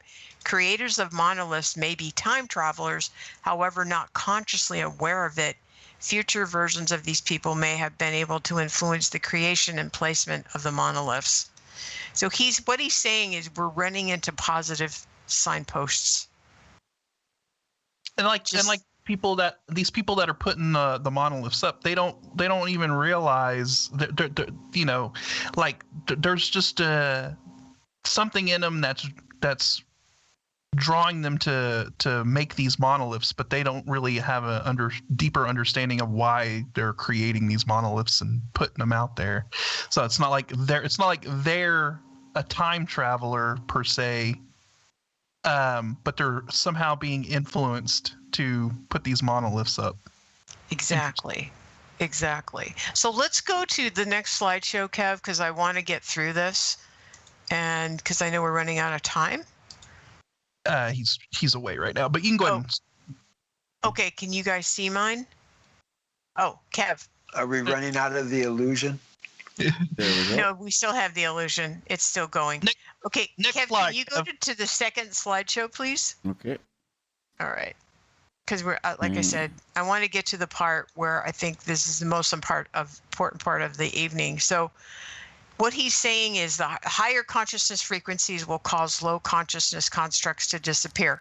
So if we look at this phantom timeline, and he's looking at what's kind of happening now, mass media, educational system, politics, religion, financial system, science, and medicine, as we all walk away from it and we stop giving its energy, this kind of construct is going to start to disappear now, especially as we all head into the organic timeline. Mm-hmm. And he's equating, if you go to the next slide, he's equating some of this negative stuff that we're seeing to obviously we know the controllers of the matrix, right? The great and powerful Oz, con man, magical illusionists no longer compatible with higher frequencies of Oz. And again, if we're not giving it power and we're not paying attention and we're no longer want to be a part of the game, then that's not going to be something that we participate in. We're not going to help it grow. Now, if the next slide is where I got this idea about aliens landing in the airports. This was Chris, not me.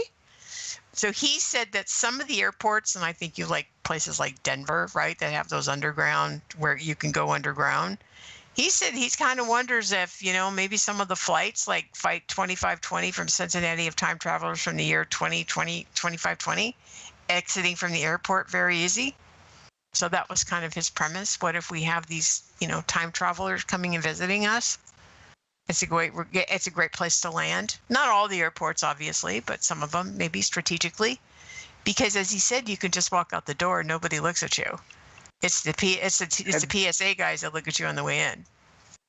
Have you ever seen any of those photos of supposedly mountainsides opening up and airplanes and craft going into the side of mountains? Well, I mean, we have a lot of. There's been many UFO sightings of lights coming out of the side of mountains and things like that, and that's something I've always wondered about too. Like, are these things emerging from deep within the earth as opposed to coming from somewhere else? The airport time traveler thing. I mean, it's interesting. I don't know. Yeah. Hey, maybe they're flying in on Janet Airlines, right? In the Area 51. I don't know. Earthcore. I know. Yeah, you stole my idea, Scotty. I was definitely thinking the Janet flights out of Area 51 for sure. Mm. Yeah. Okay, now I want to throw another concept at you guys. So let's go to slide 11. This was, and we can go back and forth here, but this is this was much more interesting to me. So he said every matrix has an escape hatch, and it's always the last place you look. Do you know where yours is?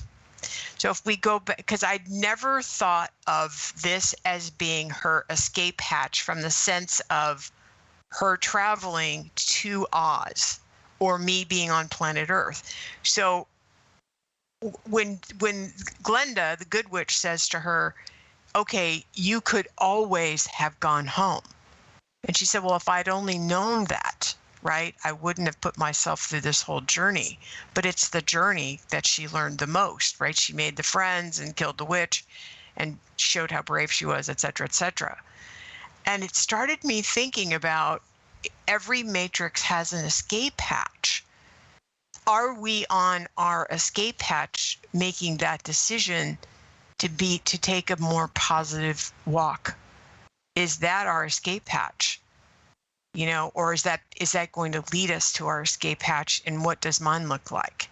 And then, the other part of it is when you wake up. If you see the scene with Annie M, she goes, Dorothy, wake up, wake up. And I'm thinking, that's what we're all trying to say to ourselves. Wake up, wake up, wake up. And then she comes back into where she left, where she agreed to go over the rainbow. That was part of her wish. That was her wish. I want to go see where the birds fly, where everything's so perfect over there. And then her aunt says, come back, Dorothy, come back now, I know my escape hatch. It's one of those, Scotty, do you remember the stairways in the woods? Remember the weird stairways that were just in the middle of nowhere, dude? That's my escape hatch. That's an escape hatch, man.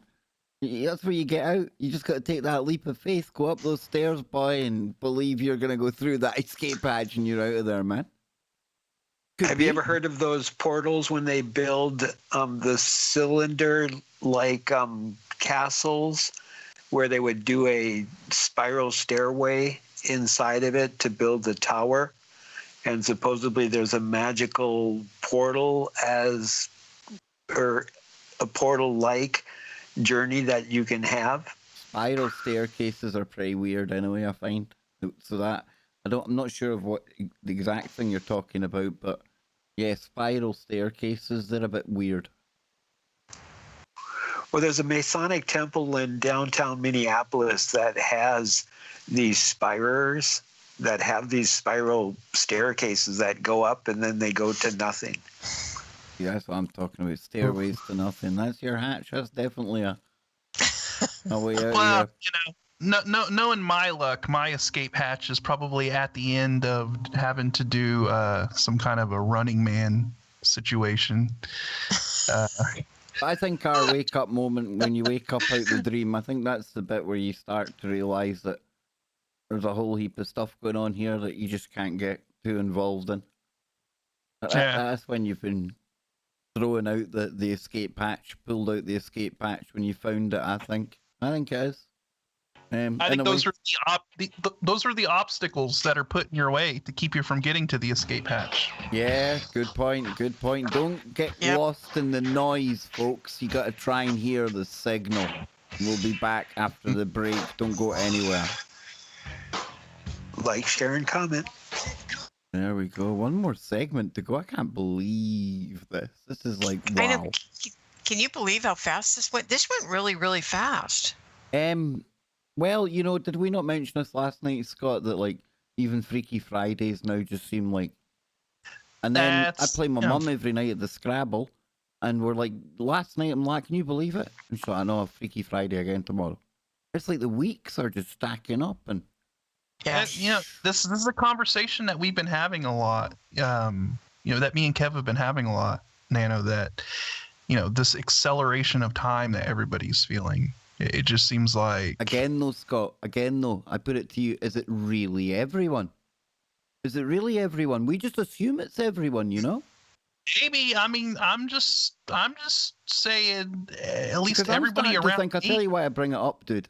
I bring it up because I really do think that we're starting to gravitate towards the frequencies and the energies and the people we're meant to be around.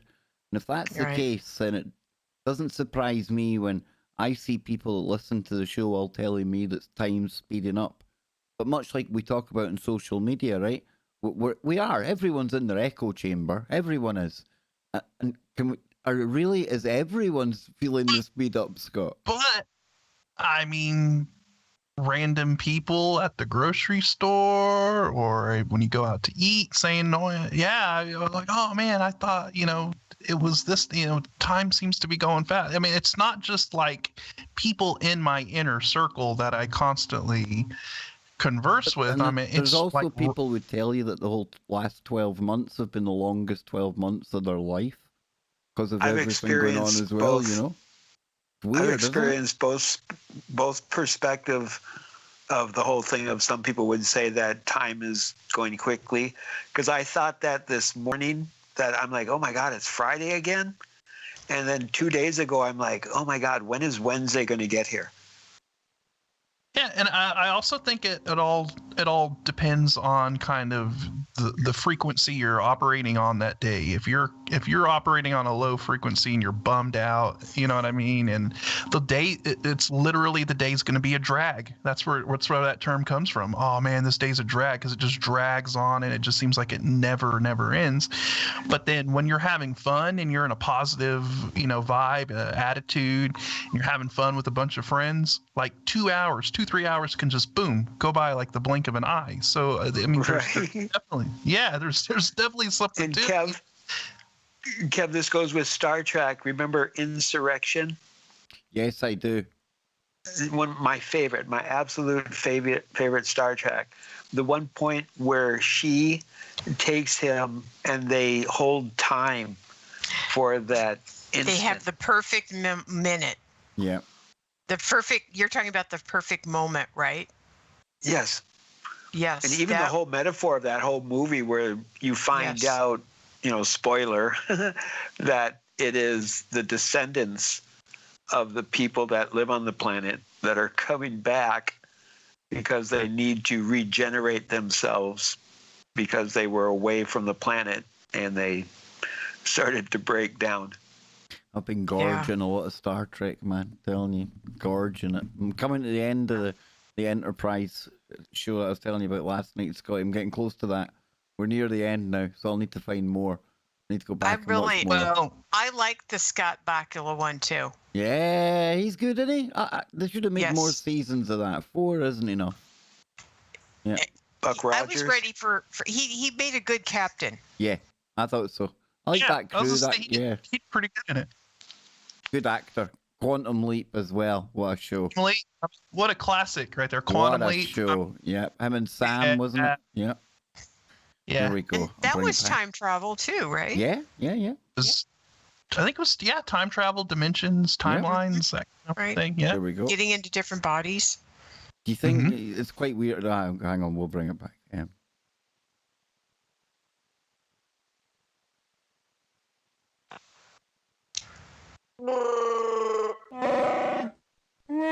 There we go. Oh, one more segment to go. And we're just talking during the break there about how quick this show went. How quickly did it go for you? Blink of an eye stuff, if you ask me. And then we're handing over to Brent Thomas. So I want to thank everyone for tuning in today.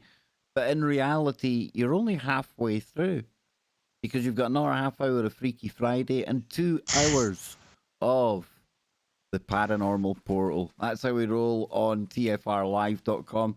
And this week has been really, really good here on Freaky Friday. Every week's good, but they're all brilliant for their own reason. But Nanogirl, what topics, what conversation. Even during the break it went on, we were talking about Star Trek. And like me, Nano, you're quite a fan of the Enterprise version that had the same dude that was in Quantum Leap. I was thinking that's weird, that really, when you get actors like that, right? That you find them, he's like a time traveling kind of dude in one show, and then he's out working for the Federation in another show. I don't know. I get a little bit kind of suspicious, but I'm joking. But good version of Star Trek, Nano, and well, like our sci-fi here, right? Oh my God. I just got done watching the newest one with the woman, right? Yeah. Brilliant. Was that I can't remember the name of that. Is that Federation? Well, they all have funny names, but the one where she's in the future. They go Discovery. 930 years in the future. Discovery. Yeah. It was very good. Yeah. It was very, very good. And there's very little they're putting out now that I can actually watch. Picard was good. The one Picard. I have to say the best show I watched last year was Picard. Yep, definitely. Picard was number 1. Yeah. Did you watch it, Scott? I watched the first episode. I think the first 2 episodes. Then I didn't get a chance to watch the rest of it. So I gotta sit and watch that. Of course, I'm right now in the midst of a binge of old school, the Next Generation episodes because those always come on TV, and when they come on, I end up sitting there and watching it. It's look. Star Trek: The Next Generation is very, very nostalgic for me because I was young, when it came out in the 90s. I used to watch it with my mom all the time and all that stuff. So just seeing those old episodes and all that, it's like, oh yeah, I remember this one when Data did this or Worf did this or whatever. So it's good stuff. And hey, it's good storyline. Sure, it was a little campy and cheesy at times because they were limited by the graphics and what they had to do, but the premise of a lot of those Tasha Yar. I used to go to the Star Trek conventions. I went to 2 of them, and Jonathan, did I tell you this story? Jonathan Frakes and Worf were there. Michael Dorn. They were hilarious guys. They were so funny, and I think that'd be really cool. The Star Trek convention. And it's a hoot. I mean, they treat the fans with total respect. They know the fans know all the shows by heart. They know we're deadly serious about them and the fan and the storyline and everything. So they don't make fun of us. People dress up. But what was cool is Frakes showed up first and made fun of Worf. And Worf came, and they weren't on stage together. And Worf came second, and he totally made fun of Frakes because you could tell they were really good friends. And it was hilarious. And Michael Dorn was just so funny. He was so funny. And one of the girls in the back shouted, "I love you." And he said, "Stand up." And she did. And he goes, "I love you too." I am such a Star Trek geek that I have all of the albums that Kirk and Spock, Leonard Nimoy, put out in their musical career. Wow, dude. And Captain Kirk is 90 years old. Wow. Yes. That's crazy, isn't it? Can you believe that? I cannot. The Shat is 90. And he's Wow. just got done making another movie. He does not look 90. I really Did you No, he not doesn't. see him and Unirock having a beef on Twitter about a month or so ago? Wait, what? Well, a diet of green women will definitely put a little bounce in your step. No, I know Yeah. that he's been on the latest. He was on the latest Ancient Aliens, right? At least for one of the episodes where they had to sit around and try to convince him and all of that. And then he does his own show, The Unexplained. Yeah. I like The Unexplained. It's pretty good. So yeah, nice That's to see. what my friend told me, so I hope I got that right, but that's what he told me. So anyway. Yep. A strange, strange world when the Unirock and the Shatner are kind of exchanging. You're gonna have to fill me in on that after the show. Yeah, Kev. I'll fill you in afterwards. But Nano, we've got one segment left. So Yeah. what do you really want to get to emphasize? Main point, where are we going? Over to you. Well, I think that, I highly recommend going to Chris's latest Fringe. He left a very positive message, and it's so affirming to the steps that we've been taking. And he did talk about this elephant Topsy that had been abused and electrocuted, but she was an advanced elephant, and so her energy went into our electrical grid. And so he was talking about, they've used the electric chair to, kill our bad guys, our criminals. And this puts negative consciousness within the grid. And he feels that Topsy is there, and she is the one that's keeping us kind of even keeled. And he ends the whole show with, she will leave the grid when it is shut down and we go back to free energy. Our light evolves, she evolves. When her mission is completed, she will rejoin her soul family. She is grateful and she loves you. And this is where, like I was saying, that Chris talks to these beings. He can connect with them and get messages from them. But it makes sense that energy doesn't die, it doesn't disappear, it changes form. Right? I still need to get back in touch with him, Nano, because after we had got me and Scott, that's why I used we there. After we got kicked off, coincidentally on the same day, Scott, from Facebook. Pure coincidence, right? Yes. Very coincident. And we won't mention the name of the character that also got kicked off, but he's got a beard and an ego. Yes. But Chris Sinatra was one of the people that I re-added, like the minute I created a new profile, to say, Chris, listen, this is what happened. If you need to get me, if you still want to do shows. Within minutes he was back saying, oh, definitely, Kev, need to do a show. And now that I'm talking about it, I feel really bad because I haven't really got round to lining that show up.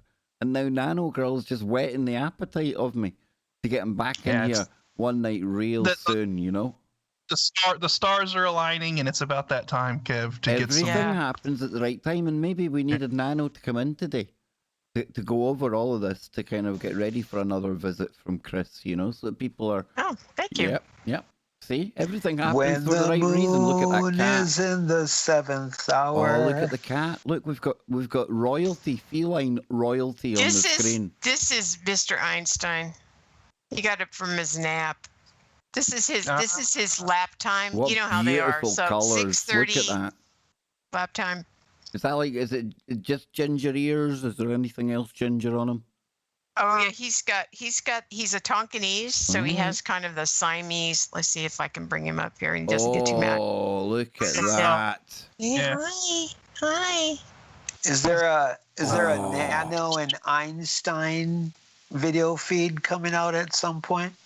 Nano and Einstein. That'd make a good channel on YouTube. You should just sit with Einstein and do shows. Oh my God! People I think would there's love enough it. cat shows. Seriously. No, we're not there yet. There's never enough cat shows. I'm not at the cat YouTube stage yet. Maybe. Not yet. That's my next gig when all I'd else like to fails. think that I have a few more, other shows in mind. If the algorithm gets any more harsh, I'll be Kev, the cat guy. Look, Einstein can be the sidekick. You present the information, he's the sidekick, and everybody will, like, yeah, Einstein, yeah. You don't listen to Robert Phoenix, right? No, not really. Okay, he actually has a cat on the show, and he calls him the astrological cat. Love it. And then somebody wrote a song for the cat. Oh, you see, that's when it starts to great. get a bit, whoa, come on now. No, it's very cool. It's very cool, and everyone loves the cat. So he's a big orange cat. You got to love orange cats. They're very special. Yeah. Orange cats, there's something very special about an orange cat. I'm still not ready. Somebody, good friend Ella, she's got a show on TFR, Ella Free. She was saying, Kev, are you not about ready to get a new cat yet? Never. I still can't do it. I can't bring myself to do it, guys. Can't do it. No. Yeah. You'll eventually, No. Dang, you're dead set on that, aren't you? Oh, absolutely, dude. I thought after a few months it would be, come on, I need a new cat, but no. No. No. It is heartbreaking losing yeah. like that, but we've lost many of through the years, and it's rough every time, dude. Chapeau. Yeah, it can't be done. I just can't go there again, Nano. Can't do it again. No. Well, I had my orange cat, and he kind of came along, and I'd had him for like 6 or 7 months, and then my orange cat, I had to put him down, and he was like 17 or 18 years old. Oh, that's tough. It was brutal. And so I know exactly what you're saying, and I don't ever want to go through that again. So, yeah. Yeah, indeed. So, Nano, we've got about, 13, 14, 15 minutes left. Where would you like to go?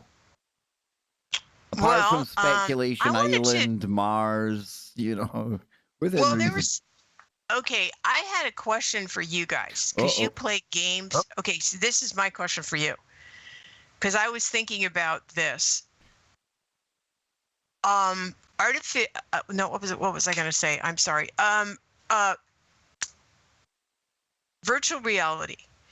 Okay, so we've talked about the fact that, and I think we're all realizing how connected we are to our cell phones, and how it seems like you just think of something and it shows up in your feed, or it's just easier and easier. And so you're kind of thinking, I've got this, I do think we have this connection. And the Akashic record is really just a giant AI computer that we can connect to as well. I personally think that they developed the AI after the Akashic records and basically connected us. And so it's very easy for us to connect to the AI, to the, to Google or something like that. So then I was thinking about when they're more and more going to bring out this reality, how do you guys think this is going to affect you, and what effect will you have on it? Because they're going to have it in our living rooms. They're going to want us to participate with it. They're going to want us to interact with it. It's going to be everywhere. So, So, what do you guys think? So you're talking about like maybe this virtual world? Yes. No, we're talking like Ready Player One kind of situation where you have this world like the Oasis, or that's what they called it in Ready Player One. Yeah, I mean, we're really, really close to that point. And as we've seen through, remember there was kind of the reboot of this whole VR thing, because VR was a thing back in the 90s, but it was nowhere near, it was giving people headaches and the frame rates were low and it was almost seizure inducing. And I remember being young and thinking that virtual reality was here when they were advertising the Virtual Boy on TV. And that was such a big disappointment. And then virtual reality kind of went away for a long time. And then it's been rebooted here, within the past 5-10 years or so. And I remember in the beginning, people were thinking, oh, the virtual reality thing is back again. Here we go again. It's going to be a fad for like maybe a year or two, and then it'll just kind of go away. But it hasn't. And in fact, it's gotten better and better. And now it's starting to become a reality. And everyone, you've got, people buying these Oculus Rifts, and we have wireless versions of it now. So at some point, I think we're going to see this open virtual world that is going to be rolled out by somebody, and it's going to have to be a big corporation, I think, that is going to do this, like Google or Facebook or something like that. And then it's going to provide a space. It's going to provide this virtual world, this place you can jack into and interact with people, and it's going to become this breakaway reality, I guess you could call it, that everybody's going to be interacting with, and it's literally going to start kind of shaping into a Ready Player One kind of thing. Now, as far as how would it affect me, or how do we see this go? I mean, I'll use it. I'm not afraid of any new technology that comes to the table, and I mean, being that I'm disabled and have lots of mobility issues, being able to do things in virtual reality is awesome. I think it's an awesome technology.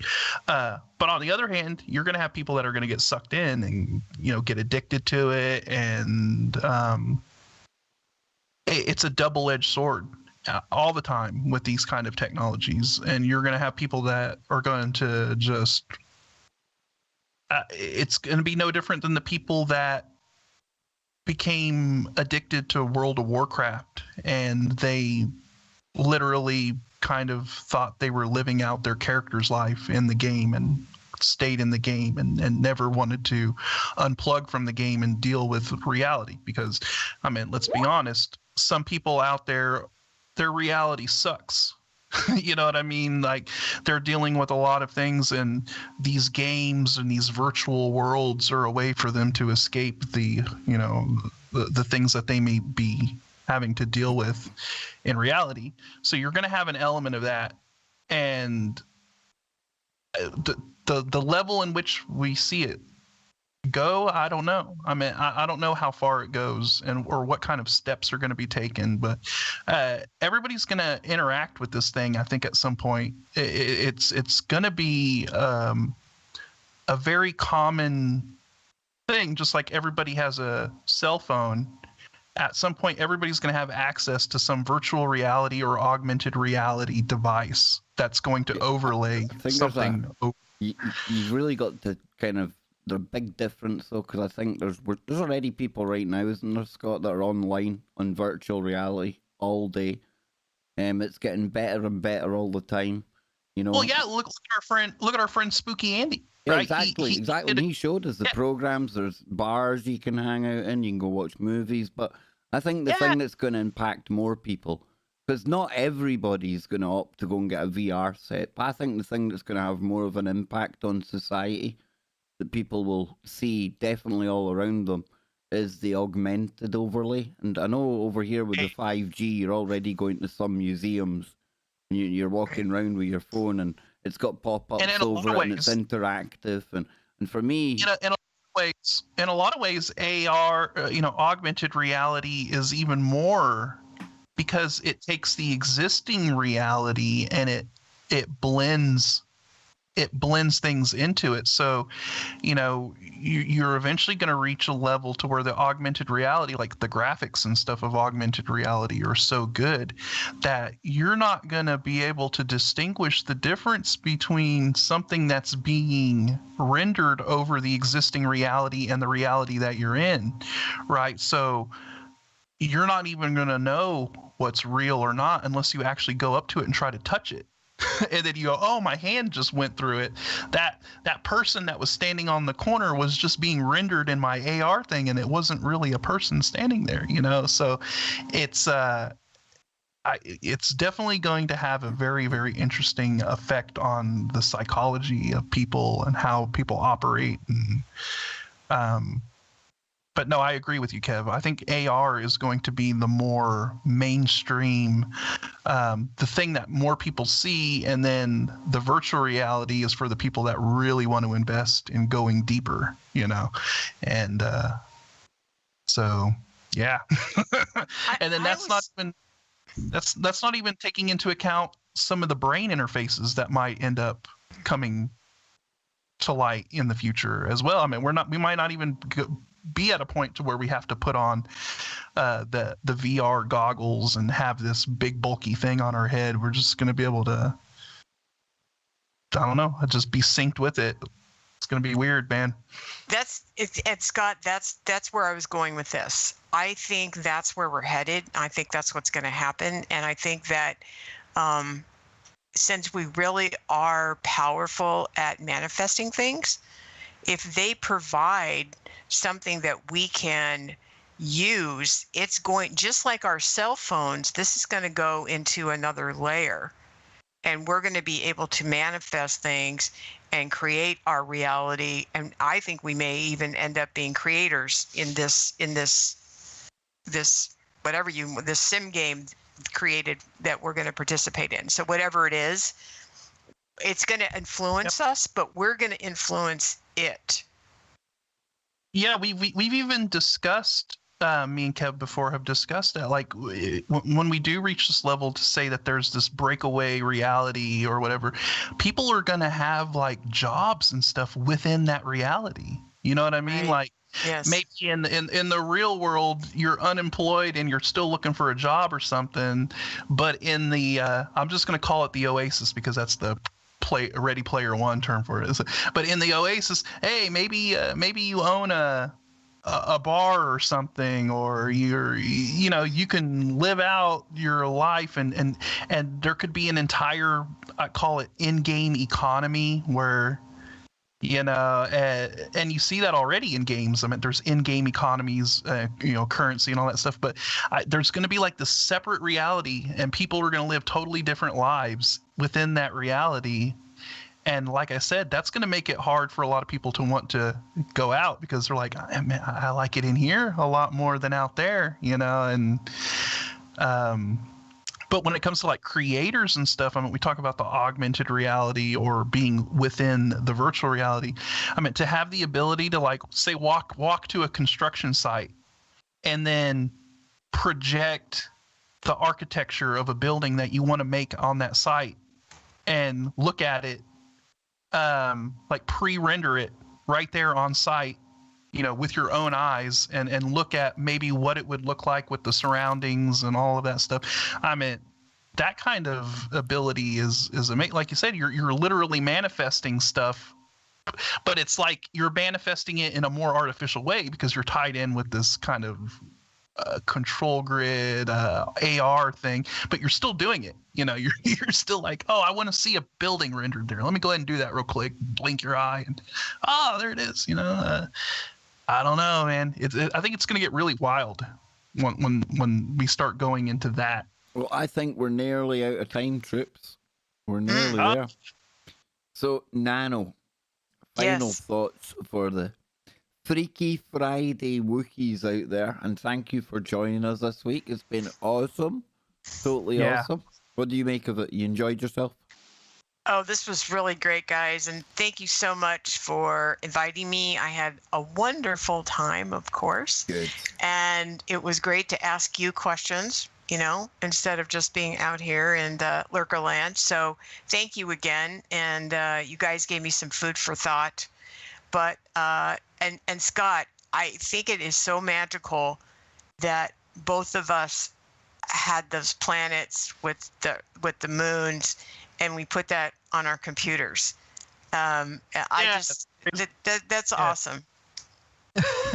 To me, that's just like, oh my God, because I never tell anybody that. So thank you. It was great. It was great, Kev, and you all are awesome. But that was kind of a little magical, hair tingling moment.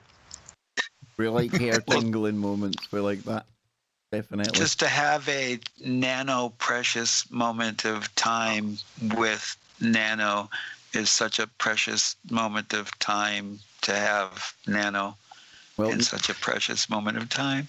next week it's going to be Ditto, the Nacy. next week it's going to be the Titanic and stuff like that, folks. So Awesome. yes, we'll be getting into some of that. And don't forget, coming up after the break, we have got Brent Thomas, Paranormal Portal, and for anyone in the UK or anyone outside of the US, we put our clocks forward on Sunday morning. So please adjust the show times accordingly. Warrior Mode is back to its midnight time in the UK, and the Kev Baker show is back to 10 p.m. in the UK next week, and Freaky Friday will be back to its normal time of midnight. Parity, balance is resumed. It's great. Doesn't that just show how, ridiculous this construct of time is, that we can just every year willy-nilly decide that we're going to push it forward and push it back, in a certain time of the it's so ridiculous, man. Okay. And especially because we all voted to end it in the US. A lot of us, we did in California, we voted to end it, and a couple of states did, and they're ignoring us. Yes, indeedy. Whatever. They are. So on that note, we're almost out of time. You can head on over to Brent Thomas on the Paranormal Portal on the YouTube channel, or you can stay right here on tfrlive.com. It's been awesome. Until next time, wherever you are, make it TFR and then touch that dial.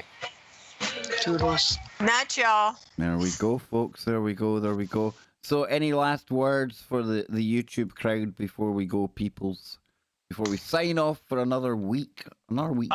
I just want to say it was an awesome conversation. It was great to speak with Nano again. It's been a while since we've been on a show together, So it's good to hear her and get her input in on all of this stuff.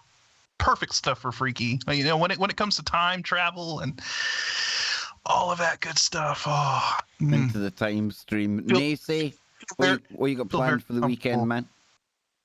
I get to hang out with my daughters, which is always enjoyable. We found a new rock wall place for my youngest. She's a beast when it comes to climbing on things. Nice. So she gets to go climbing on a rock wall over this weekend. And you, Nanogirl? Anything nice planned for the weekend? Yes, I have my big project presentation tomorrow, and I'll be hosting. Nice. Thanks to my wonderful friend Kev's coaching. And we're going to have 2 speakers, and we're going to talk about artificial intelligence and automation. Nice. Very, very and good. working with millennials. So that'll be fun. Yeah, so I've got that tomorrow, and so I'm excited about that. That'll be fun.